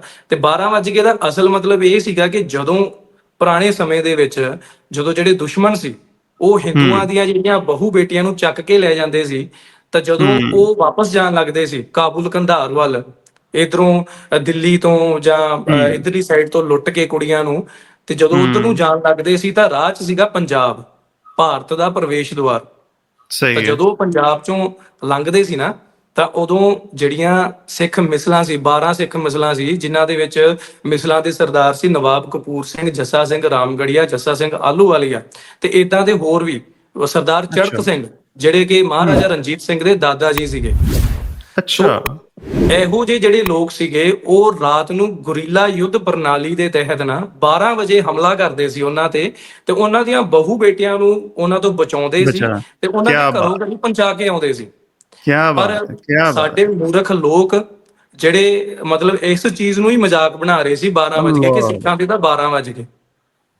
ਪਰ ਉਹ ਸਿੱਖਾਂ ਦਾ ਮਜ਼ਾਕ ਨਹੀਂ ਬਣਾ ਰਹੇ ਸੀ, ਅਸਲ ਦੇ ਵਿੱਚ ਉਹ ਅਣਚਾਹਿਆ ਆਪਣਾ ਹੀ ਮਜ਼ਾਕ ਬਣਾ ਰਹੇ ਆਪਣਾ ਕਿ ਹੀ ਸਿੱਖਾਂ ਮਜ਼ਾਕ ਦੇ ਬਣਾ 12 ਬਿਲਕੁਲ ਵਜ ਗਏ। ਸਹੀ ਬਿਲਕੁਲ ਕਿਉਂਕਿ ਸਹੀ ਜਦੋਂ ਸਿੱਖਾਂ ਦੇ 12 ਵੱਜਦੇ ਆ ਨਾ, ਇਹਦਾ ਮਤਲਬ ਹੈ ਕਿ ਤੁਹਾਡੀਆਂ ਬਹੂ ਬੇਟੀਆਂ ਨੂੰ ਕੋਈ ਚੱਕ ਕੇ ਲੈ ਕੇ ਜਾ ਰਿਹਾ ਹਾਂਜੀ ਤੇ ਸਿੱਖ ਹਾਂਜੀ ਬਚਾਉਣ ਵਾਸਤੇ ਜਾ ਰਹੇ ਆ ਹੁਣ। ਪਰ ਅਫਸੋਸ ਕਿ ਇਹ ਚੀਜ਼ ਹੋਈ। ਪਰ ਹੁਣ ਜੇ ਹੁਣ ਦੀ ਮੈਂ ਕਰੰਟ ਸਿਚੁਏਸ਼ਨ ਗੱਲ ਕਰਾਂ ਤਾਂ ਹੁਣ ਬਹੁਤ ਫਰਕ ਪੈ ਗਿਆ। ਹੁਣ ਤੁਸੀਂ ਆਹੋ ਦੇਖੋ ਦਲਜੀਤ ਦੋਸਾਂਝ, ਸਿੱਧੂ ਹਾਂ ਮੂਸੇਵਾਲਾ, ਠੀਕ ਹੈ ਕਿਆ ਜੀ, ਬਾਤ ਇਹਨਾਂ ਨੇ ਜੋ ਇੱਕ ਸਿੱਖ ਜਾਂ ਇੱਕ ਪੱਗ ਦੀ ਜਿਹੜੀ ਹੈ ਇੱਕ ਪਹਿਚਾਣ ਹੈ, ਉਹ ਵੱਖਰੇ ਲੈਵਲ ਤੇ ਕਰਤੀ ਹੈ। ਹੁਣ ਸਾਨੂੰ ਇਹ ਦੱਸਣ ਦੀ ਲੋੜ ਪੈਂਦੀ ਹੈ ਕਿ ਨਹੀਂ ਪੈਂਦੀ ਕਿ ਸਿੱਖ ਇੱਕ ਬਿਜ਼ਨਸਮੈਨ, ਇੱਕ ਐਂਟਰਟੇਨਰ, ਇੱਕ ਸਿੰਗਰ, ਇੱਕ ਬਹੁਤ ਵਧੀਆ ਇੱਕ ਡਾਕਟਰ, ਇੱਕ ਇੰਜੀਨੀਅਰ, ਸਾਰੇ ਹੁੰਦੇ ਆ। ਸਿੱਖ ਸਿਰਫ ਚੱਕ ਦੇ ਫੱਟੇ ਆਹੀ ਨਹੀਂ ਹੁੰਦਾ। ਸਹੀ ਗੱਲ ਤੋ ਜਿਹੜੀ ਕਰੰਟ ਸਿਚੁਏਸ਼ਨ ਹੈ, ਹੁਣ ਇਹ ਚੀਜ਼ਾਂ ਬਹੁਤ ਠੱਲ ਗਈਆਂ ਸੋਸ਼ਲ ਮੀਡੀਆ ਕਰਕੇ, ਲੋਕਾਂ ਨੂੰ ਜਿਹੜਾ ਬਹੁਤ ਜਿਹੜੀਆਂ ਚੀਜ਼ਾਂ ਪਤਾ ਲੱਗੀਆਂ। ਨਹੀਂ ਈਵਨ ਬਾਲੀਵੁੱਡ ਨੇ ਵੀ ਉਹ ਸਿੰਘ ਇਜ਼ ਕਿੰਗ ਵਰਗੀ ਫਿਲਮ ਬਣਾਈ।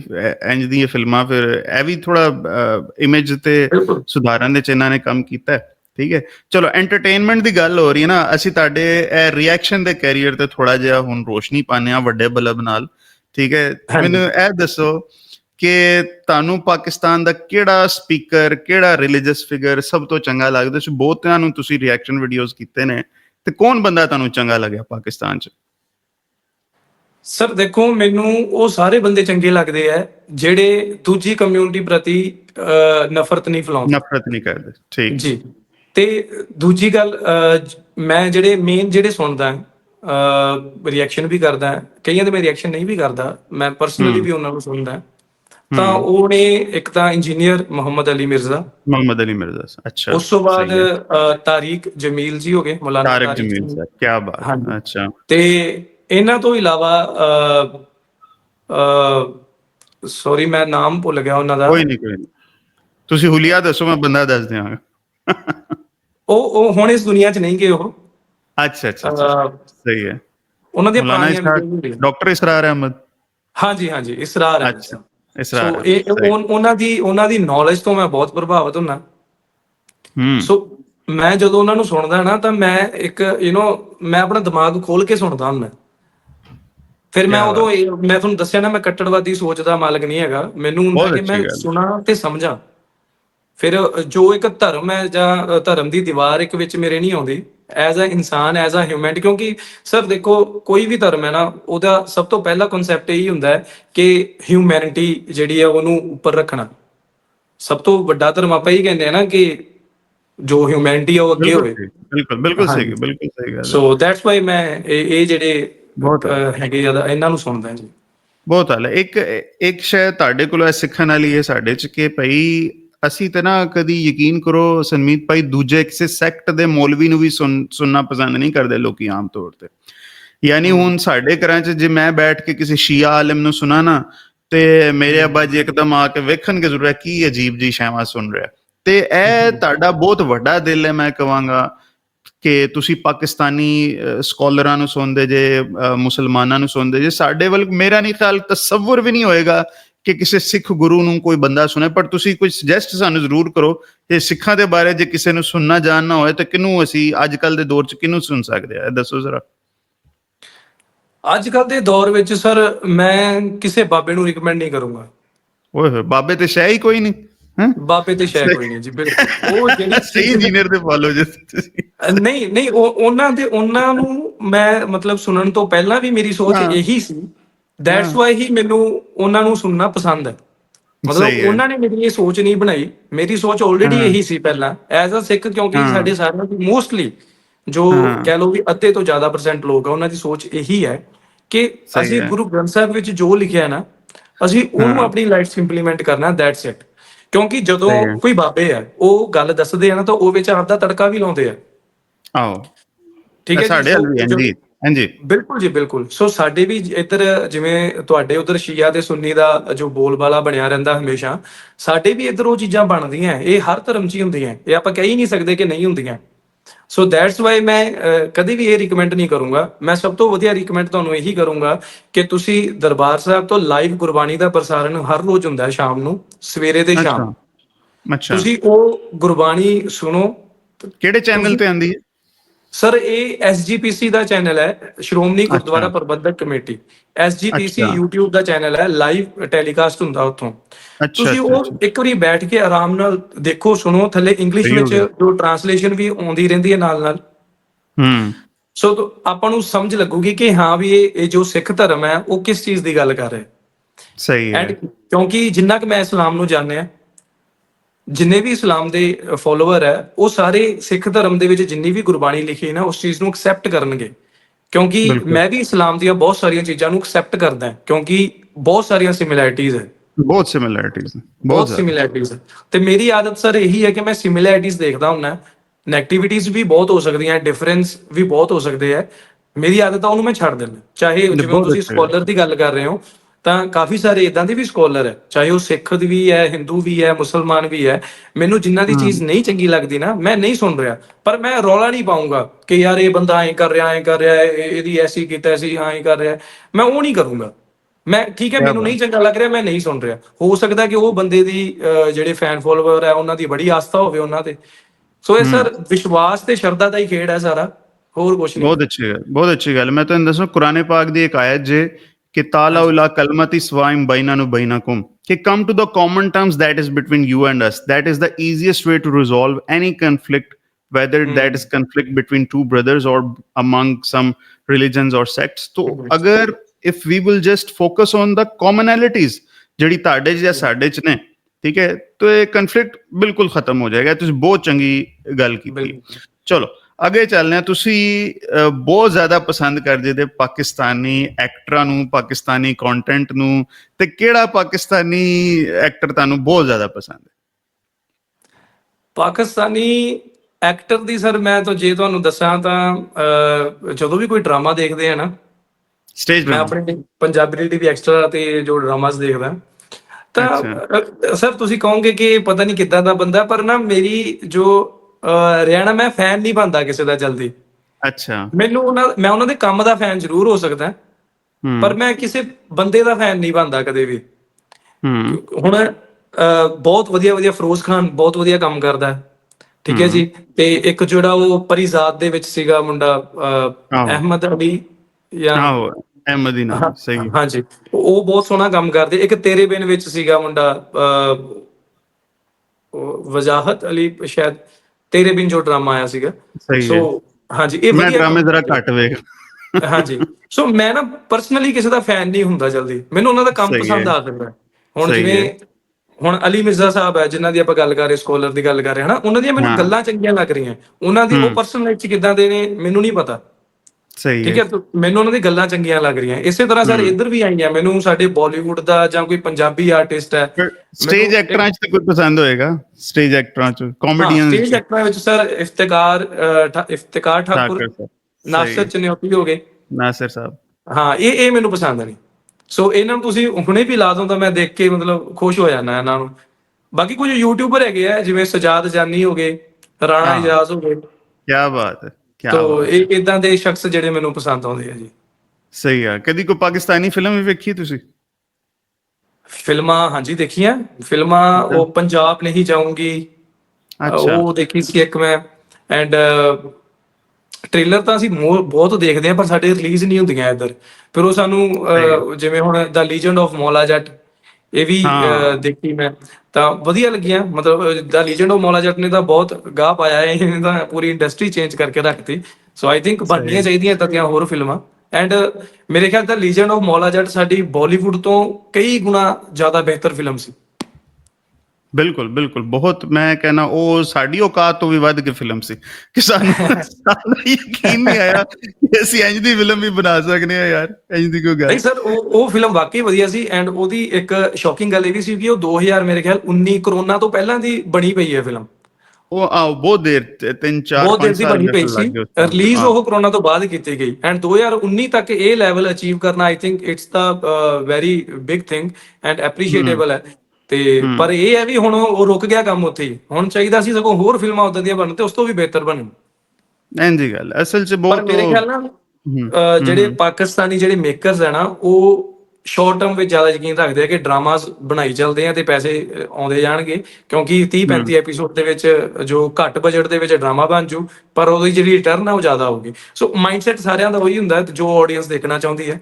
ਤਾਂ ਮੇਰੇ ਖਿਆਲ ਇਹੀ ਜੋ, ਕਿਉਂਕਿ ਪਾਕਿਸਤਾਨ ਦੇ ਕਾਫੀ ਸਾਰੇ ਸਿੰਗਰ ਵੀ ਮੇਰੇ ਦੋਸਤ ਨੇ ਹੂੰ ਤੇ ਉਹ ਅਕਸਰ ਦੱਸਦੇ ਆ ਕਿ ਸਾਡੇ ਤੇ ਪੈਸਾ ਨਹੀਂ ਲਾਉਂਦੇ ਲੋਕ, ਜਿਹੜੇ ਮਿਊਜ਼ਿਕ ਹੂੰ ਪ੍ਰੋਡਿਊਸਰਸ ਹੈ ਉਹ ਪੈਸਾ ਨਹੀਂ ਲਾ ਰਹੇ, ਪਲੇਟਫਾਰਮਸ ਹੈ ਨਹੀਂ ਇਹਨਾਂ ਚੀਜ਼ਾਂ ਦੇ।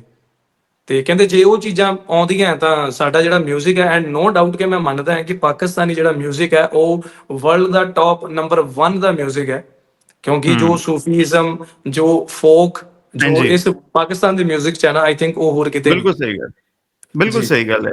ਇਸ ਕਰਕੇ ਨਹੀਂ ਕਿ ਮੈਂ ਪਾਕਿਸਤਾਨੀ ਹਾਂ, there is no exaggeration in this fact ਕਿ ਰਾਹਤ ਫਤਿਹ ਅਲੀ ਖਾਨ ਵਰਗੇ ਸਿੰਗਰ, ਆਤਿਫ ਅਸਲਮ ਵਰਗੇ ਸਿੰਗਰ, ਵਾਕਈ ਇਹੋ ਜਿਹੇ ਸਿੰਗਰ ਬਾਲੀਵੁੱਡ ਵਿੱਚ ਵੀ ਤੁਹਾਨੂੰ ਨਜ਼ਰ ਘੱਟ ਹੀ ਆਣਗੇ। ਬਿਲਕੁਲ ਇੰਝ ਬਹੁਤ ਹੀ ਘੱਟ ਗੱਲ ਹੈ, ਜੀ। ਬਹੁਤ ਘੱਟ ਹੈ। ਹਮ। ਅੱਛਾ ਇਹ ਦੱਸੋ, if there were no borders, ਤੁਸੀਂ ਕਦੀ ਸੋਚਿਆ ਕਰਤਾਰਪੁਰ ਤੋਂ ਆਵਾਂ, ਕਦੀ ਪਾਕਿਸਤਾਨ 'ਚ ਕਿਸੇ ਜਗ੍ਹਾ ਜਾਵਾਂ, ਇੰਝ ਦੀ ਕੋਈ ਸੋਚ ਕਦੀ ਆਈ ਕਿ ਨਹੀਂ ਆਈ?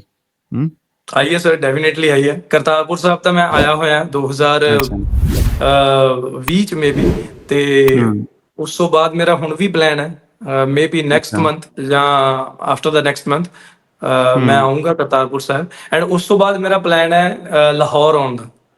ਅੱਛਾ, ਹਾਲੀ ਤੱਕ ਨਹੀਂ ਆਏ ਤੁਸੀਂ ਲਾਹੌਰ? ਨਹੀਂ ਮੈਂ ਆਇਆ ਨਹੀਂ ਜੀ, ਹਜੇ ਤੱਕ ਮੈਂ ਜੰਮਿਆ ਨਹੀਂ। ਮੈਂ ਲਾਹੌਰ ਦੇਖੂੰਗਾ ਫਿਰ ਮੈਂ ਜੰਮੂੰਗਾ। ਨਹੀਂ ਸਹੀ ਹੈ, ਤੋ ਤੁਸੀਂ ਜਦੋਂ ਜਦੋਂ ਵੀ ਆਓ ਤੇ ਰਾਬਤੇ 'ਚ ਰਹਿਣਾ ਤੇ ਸਾਡੇ ਮਹਿਮਾਨ ਬਣੋ, ਠੀਕ ਹੈ? ਡੈਫੀਨੇਟਲੀ ਸਰ, ਪਤਾ ਨਹੀਂ ਤੁਸੀਂ ਡੈਫੀਨੇਟਲੀ। ਲਾਹੌਰ 'ਚ ਕਿਸੇ ਨੂੰ ਜਾਣਦੇ ਹੋ ਕਿ ਨਹੀਂ ਜਾਣਦੇ ਹੋ, ਪਰ ਆਓ ਸਾਡੇ ਮਹਿਮਾਨ ਬਣੋ। ਤੁਹਾਨੂੰ ਅਸੀਂ ਪੂਰਾ ਇਨਸ਼ਾਅੱਲਾ ਜਿਹੜਾ ਹੈ ਨਾ ਉਹ ਅਸੀਂ ਲਾਹੌਰ ਵਿਖਾਵਾਂਗੇ। ਡੈਫੀਨੇਟਲੀ ਸਰ, ਬਹੁਤ ਸਾਰੇ ਚਾਹਣ ਵਾਲੇ ਆ, ਪਿਆਰ ਕਰਨ ਵਾਲੇ ਲਾਹੌਰ 'ਚ ਜਾਣਕਾਰ ਨੇ, ਕਾਫੀ ਨੇ, ਤੇ ਉਹਨਾਂ ਦੇ ਵਿੱਚ ਅੱਜ ਤੁਸੀਂ ਵੀ ਇੱਕ ਐਡ ਹੋਏ ਹੋ ਤਾਂ ਜ਼ਰੂਰ ਮਿਲਾਂਗੇ ਸਰ, ਜ਼ਰੂਰ।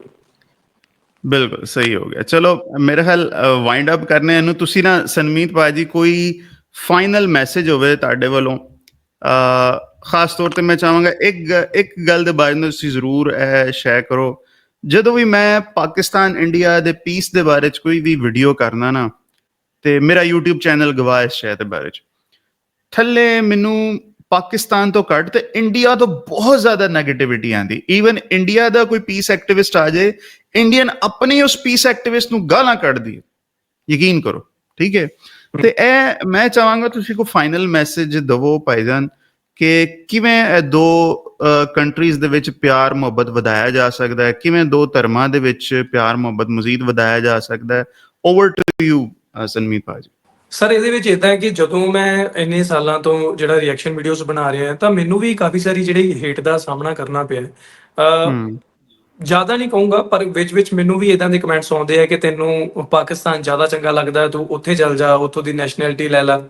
ਤਾਂ ਇੱਕ ਦੇਖੋ ਹਰ ਕਿਤੇ ਇਦਾਂ ਦੀ ਚੀਜ਼ਾਂ ਆਪਾਂ ਨੂੰ ਦੇਖਣ ਨੂੰ ਮਿਲਦੀਆਂ। ਸੋ ਇਹਦੇ ਵਿੱਚ ਮੈਂ ਦੋਸ਼ ਲੋਕਾਂ ਦਾ ਨਹੀਂ ਦਊਂਗਾ ਜ਼ਿਆਦਾ, ਕਿਉਂਕਿ ਮੇਰੇ ਖਿਆਲ ਜੋ ਚੀਜ਼ਾਂ ਅਸੀਂ ਸ਼ੁਰੂ ਤੋਂ ਦੇਖਦੇ ਹਾਂ ਨਾ, ਜੋ ਅਸੀਂ ਸੁਣਦੇ ਹਾਂ, ਸਾਡਾ ਜੋ ਮਾਈਂਡ ਹੈ ਉਸੇ ਤਰੀਕੇ ਨਾਲ ਰਿਐਕਟ ਕਰਦਾ। ਹੁਣ ਮੈਂ ਕੋਈ ਇਦਾਂ ਦੀ ਖਬਰ ਸੁਣ ਰਿਹਾ ਜਿਹਦੇ ਵਿੱਚ ਮੈਨੂੰ ਮੰਨ ਲਓ ਤੁਹਾਡੇ ਬਾਰੇ ਕੋਈ ਨੈਗੇਟਿਵ ਚੀਜ਼ ਹੈ, ਪਰ ਆਪਾਂ ਹੁਣੇ ਪੋਡਕਾਸਟ ਕੀਤਾ, ਮੈਂ ਕਹੂੰਗਾ ਨਹੀਂ ਯਾਰ ਇਦਾਂ ਨਹੀਂ ਹੋ ਸਕਦਾ। ਇੱਕ ਵਾਰੀ ਉਹ ਗੱਲ ਠੰਡੀ ਹੋ ਗਈ, ਗੱਲ ਛੱਡਤੀ, ਪਰ ਮੇਰੇ ਜੋ ਸਬਕੌਂਸ਼ੀਅਸ ਮਾਈਂਡ ਦੇ ਵਿੱਚ ਇਹ ਚੀਜ਼ ਸੇਵ ਹੋ ਗਈ। ਕੱਲ ਨੂੰ ਕਿਤੇ ਕੋਈ ਇਦਾਂ ਦੀ ਹੋਰ ਚੀਜ਼ ਹੁੰਦੀ ਹੈ, ਚਾਹੇ ਉਹ ਗਲਤੀ ਹੋਵੇ, ਪਰ ਮੈਂ ਕਹੂੰਗਾ ਅੱਛਾ ਤਾਂ ਕਰਕੇ। ਸੋ ਇਹ ਇੱਕ ਮਾਈਂਡ ਕਹਿ ਲਓ, ਮਾਈਂਡ ਵਾਸ਼ ਕਹਿ ਲਓ, ਜਾਂ ਮਾਈਂਡ ਸੈੱਟ ਹੋ ਜਾਂਦਾ ਸਾਡਾ ਕਿਸੇ ਵੀ ਚੀਜ਼ ਨੂੰ ਦੇਖਣ ਦਾ। ਸੋ ਇਹ ਸਾਈਕੋਲੋਜੀ ਇਸ ਚੀਜ਼ ਤੇ ਬਹੁਤ ਜੋ ਮੈਟਰ ਕਰਦੀ ਹੈ ਕਿ ਆਪਾਂ ਚੀਜ਼ਾਂ ਨੂੰ ਕਿੱਦਾਂ ਦੇਖਦੇ ਹਾਂ, ਨਜ਼ਰੀਆ ਕੀ ਹੈ। ਸੋ ਦੈਟਸ ਵਾਈ ਨਾ ਇਹ ਲੋਕਾਂ ਦੇ ਵਿੱਚ ਇੱਕ ਮੈਂਟੈਲਿਟੀ ਬਣ ਗਈ ਹੈ ਕਿ ਪਾਕਿਸਤਾਨ ਉਹ ਦੁਸ਼ਮਣ, ਦੁਸ਼ਮਣ, ਦੁਸ਼ਮਣ ਠੀਕ ਹੈ। ਐਂਡ ਸਹੀ। ਉਹ ਸਟੂਡੀਓ ਦੇ ਵਿੱਚ ਹੀ ਜੰਗਾਂ ਲੜਦੇ ਆ, ਕਮੈਂਟਾਂ ਦੇ ਵਿੱਚ ਹੀ ਜੰਗਾਂ ਲੜਦੇ ਆ। ਪਰ ਮੈਂ ਹਮੇਸ਼ਾ ਕਹਿੰਦਾ ਕਿ ਇਹਦੇ ਜਿਹੜੇ ਕੌਨਸੀਕੁਐਂਸਸ ਹੈ ਨਾ, ਦੇਖੋ ਇੰਡੀਆ ਪਾਕਿਸਤਾਨ ਦੀ ਜੰਗ ਨਹੀਂ ਕਦੇ ਲੱਗ ਸਕਦੀ, ਕਿਉਂਕਿ ਦੋਨੋਂ countries nuclear power based atomic ਨੇ, ਪਾਵਰ, ਸਹੀ ਗੱਲ। ਠੀਕ ਹੈ ਜੀ। ਸੋ ਇਹ ਤਾਂ ਹੈ ਨਹੀਂ ਕਿ ਪਾਕਿਸਤਾਨ ਜੋ ਪੰਜਾਬ ਦੇ ਉੱਤੇ ਜਾਂ ਦਿੱਲੀ ਦੇ ਉੱਤੇ ਵੀ ਹਮਲਾ ਕਰ ਦੇਵੇ ਤੇ ਜਾਂ ਜਿਹੜਾ ਇੰਡੀਆ ਹੈ ਉਹ ਲਾਹੌਰ ਤੇ ਹਮਲਾ ਕਰਦੇ ਜਾਂ ਕਿਸੇ ਹੋਰ ਸਟੇਟ ਤੇ ਹਮਲਾ ਕਰਦੇ, ਤਾਂ ਉਹ ਕੌਨਸੀਕੁਐਂਸਸ ਹੈ ਨਾ ਜਿਹੜੇ, ਉਹ ਦੋਨਾਂ ਮੁਲਕਾਂ ਨੂੰ ਹੀ ਭੁਗਤਣੇ ਪੈਣੇ ਆ। ਹਾਂਜੀ, ਇਹ ਕਿਉਂਕਿ ਬੜਕਾ ਹੀ ਨੇ ਜਿਹੜਾ ਬਸ। ਆਪਾਂ ਦੇਖਿਆ ਕਿ ਜਾਪਾਨ ਦੇ ਵਿੱਚ ਕੀ ਕੁਝ ਹੋਇਆ, ਹੀਰੋਸ਼ੀਮਾ ਤੇ ਨਾਗਾਸਾਕੀ ਨੇ ਕਿੰਨਾ ਕਹਿਰ ਜਿਹੜਾ ਪਾਇਆ ਲੋਕਾਂ ਦੇ ਉੱਤੇ। ਸੋ ਇਹ ਨਿਊਕਲੀਅਰ ਵਾਰ ਤਾਂ ਕਦੇ ਹੋ ਹੀ ਨਹੀਂ ਸਕਦੀ। ਸੋ ਜਿਹੜੀਆਂ ਮਾੜੀਆਂ ਮੋਟੀਆਂ ਝੜਪਾਂ ਹੁੰਦੀਆਂ ਉਹ ਵੀ ਪੋਲੀਟੀਕਲ ਸਿਚੁਏਸ਼ਨ ਕਰਕੇ ਹੁੰਦੀਆਂ। ਪੋਲੀਟੀਕਲ ਤੇ ਸਰਕਾਰਾਂ ਦਾ ਇੱਕ ਡਿਫਰੈਂਟ ਚੀਜ਼ਾਂ ਰਹਿੰਦੀਆਂ, ਆਪਾਂ ਉਹਨਾਂ 'ਚ ਨਹੀਂ ਇਨਵੋਲਵ, ਆਪਾਂ ਪਬਲਿਕ ਹੈ। ਸੋ ਪਬਲਿਕ ਨੂੰ ਇੱਕ ਦੂਜੇ ਨਾਲ ਹਮੇਸ਼ਾ ਜਿਹੜਾ ਪਿਆਰ ਮੁਹੱਬਤ ਦਾ ਪੈਗਾਮ ਹੀ ਦੇਣਾ ਚਾਹੀਦਾ ਹੈ, ਇੱਕ ਦੂਜੇ ਨੂੰ ਐਪਰੀਸ਼ੀਏਟ ਕਰਨਾ ਬਣਦਾ ਹੈ। ਬਹੁਤ ਸਾਰੇ ਇੰਡੀਅਨਸ ਹੈ ਜਿਹੜੇ ਪਾਕਿਸਤਾਨੀ ਡਰਾਮਾਜ਼ ਨੂੰ ਦੇਖਦੇ ਆ, ਪਾਕਿਸਤਾਨੀ ਸਿੰਗਰਾਂ ਨੂੰ ਸੁਣਦੇ ਆ ਐਂਡ ਦਿਲੋਂ ਤਾਰੀਫ ਕਰਦੇ ਆ ਕਿ ਹਾਂ they are the best in this category. So appreciate ਵੀ ਕਰਦੇ ਆ। ਸੋ ਉਸੇ ਤਰ੍ਹਾਂ ਪਾਕਿਸਤਾਨੀ ਵੀ ਜਿਹੜੇ ਇੰਡੀਅਨਸ ਨੂੰ ਐਪਰੀਸ਼ੀਏਟ ਕਰਦੇ ਆ। ਸੋ ਇਹ ਜਿਹੜੇ ਕੁਝ ਕੁ ਲੋਕ ਵਿੱਚ ਨਫ਼ਰਤ ਫੈਲਾਉਣ ਦਾ ਕੰਮ ਕਰਦੇ ਉਹ ਰਹਿਣਗੇ ਹੀ। ਪਰ ਮੇਰੀ ਸਾਰਿਆਂ ਨੂੰ ਅਪੀਲ ਹੈ ਕਿ ਆਪਾਂ ਪੋਜ਼ਿਟਿਵ ਸਾਈਡ ਦੇਖੀਏ, ਤੇ ਜੇ ਨੈਗੇਟਿਵ ਹੈ ਵੀ ਤਾਂ ਉਹਨੂੰ ਇਗਨੋਰ ਕਰੋ, ਕਿਉਂਕਿ ਆਪਾਂ ਵੀ ਕੋਈ ਸਰਵ ਸ੍ਰੇਸ਼ਟ ਮਹਾਗਿਆਨੀ ਨਹੀਂ ਹੁੰਦੇ, ਕਮੀਆਂ ਹਰ 'ਚ ਹੁੰਦੀਆਂ। ਸੋ ਕਮੀਆਂ ਨਹੀਂ ਦੇਖਾਂਗੇ ਆਪਾਂ, ਉਹਨਾਂ ਦੀ ਪੋਜ਼ਿਟਿਵ ਸਾਈਡ ਤੇ ਜੋ ਚੰਗੀਆਂ ਚੀਜ਼ਾਂ ਉਹੀ ਦੇਖਾਂਗੇ। ਸੋ ਮੇਰੇ ਖਿਆਲ ਇਹ ਜਿਹੜਾ ਸੁਨੇਹਾ ਸਾਰੇ ਜਣੇ ਮੇਰੀ ਜ਼ਰੂਰ ਮੰਨਿਓ and thank you so much. ਬਹੁਤ ਆਲਾ ਜੀ, ਜ਼ਬਰਦਸਤ। ਮੇਰਾ ਖਿਆਲ ਹੈ ਮੈਂ ਕਦੀ ਵਨ ਗੋਏ 'ਚ ਇੰਨੀ ਪੰਜਾਬੀ ਨਹੀਂ ਬੋਲੀ, ਅੱਜ ਤੁਹਾਡੀ ਵਜ੍ਹਾ ਤੋਂ ਮੈਂ ਅੱਜ ਪੰਜਾਬੀ ਬੋਲੀ ਹੈ। ਠੀਕ ਹੈ, ਤੇ ਇਹ ਸਿਰਫ ਔਰ ਸਿਰਫ ਸਨਮੀਤ ਭਾਜੀ ਦੀ ਵਜ੍ਹਾ ਤੋਂ ਹੈ। ਸਨਮੀਤ ਭਾਜੀ ਮਾਸ਼ਾਅੱਲਾ ਬਹੁਤ ਘੱਟ ਇੰਝ ਹੁੰਦਾ ਯਾਰ ਕਿਸੇ ਨਾਲ ਮਿਲ ਕੇ ਇੰਨਾ ਬੰਦੇ ਨੂੰ ਮਜ਼ਾ ਆਇਆ ਕਿ ਲੱਗ ਹੀ ਨਹੀਂ ਰਿਹਾ ਕਿ ਮੈਂ ਨਾ ਅੱਜ ਪਹਿਲੀ ਵਾਰੀ ਮਿਲ ਰਿਹਾ। ਪਿਆਰ ਮੁਹੱਬਤ ਦੀ ਗੱਲ ਹੈ, ਪਰ ਅਫਸੋਸ ਇਸ ਗੱਲ ਦਾ ਹੁੰਦਾ ਹੈ ਕਿ ਇਸ ਪਿਆਰ ਮੁਹੱਬਤ ਦੀ ਜਿਹੜੀ ਸ਼ੁਰੂਆਤ ਹੈ ਉਹ ਚੜ੍ਹਦੇ ਪੰਜਾਬ ਵੱਲੋਂ ਪਹਿਲਾਂ ਹੋਈ ਹੈ। ਇਹ ਸਾਡੇ ਵੱਲੋਂ ਇਹ ਨਾ ਹੱਥ ਪਹਿਲੇ ਅੱਗੇ ਵਧਣਾ ਚਾਹੀਦਾ ਸੀ, ਪਰ ਕੋਈ ਨਹੀਂ, ਜਿਹਨੇ ਵੀ ਵਧਾਇਆ, ਜੇ ਤੁਹਾਡੇ ਵੱਲ ਕੋਈ ਇੱਕ ਕਦਮ ਚੱਲ ਕੇ ਆਏ, ਸਾਡਾ ਬਣਦਾ ਹੈ ਕਿ ਉਹਦੇ ਵੱਲ 10 ਕਦਮ ਵੱਧ ਕੇ ਜਾਏ ਨਾ, ਉਹਨੂੰ ਜਾ ਕੇ ਜੱਫਾ ਪਾਈਏ। ਠੀਕ ਹੈ, ਵਿਦ ਦੈਟ ਸੈਡ ਜੀ, do take good care of yourself. Sanmeet ਭਾਈ ਬਹੁਤ ਸ਼ੁਕਰੀਆ ਤੁਹਾਡੀ ਤਸ਼ਰੀਫ ਆਵਰੀ ਦਾ, ਤੁਹਾਡੇ ਨਾਲ ਬਹੁਤ ਬਹੁਤ ਧੰਨਵਾਦ ਜੀ, ਬਹੁਤ ਬਹੁਤ ਸ਼ੁਕਰੀਆ।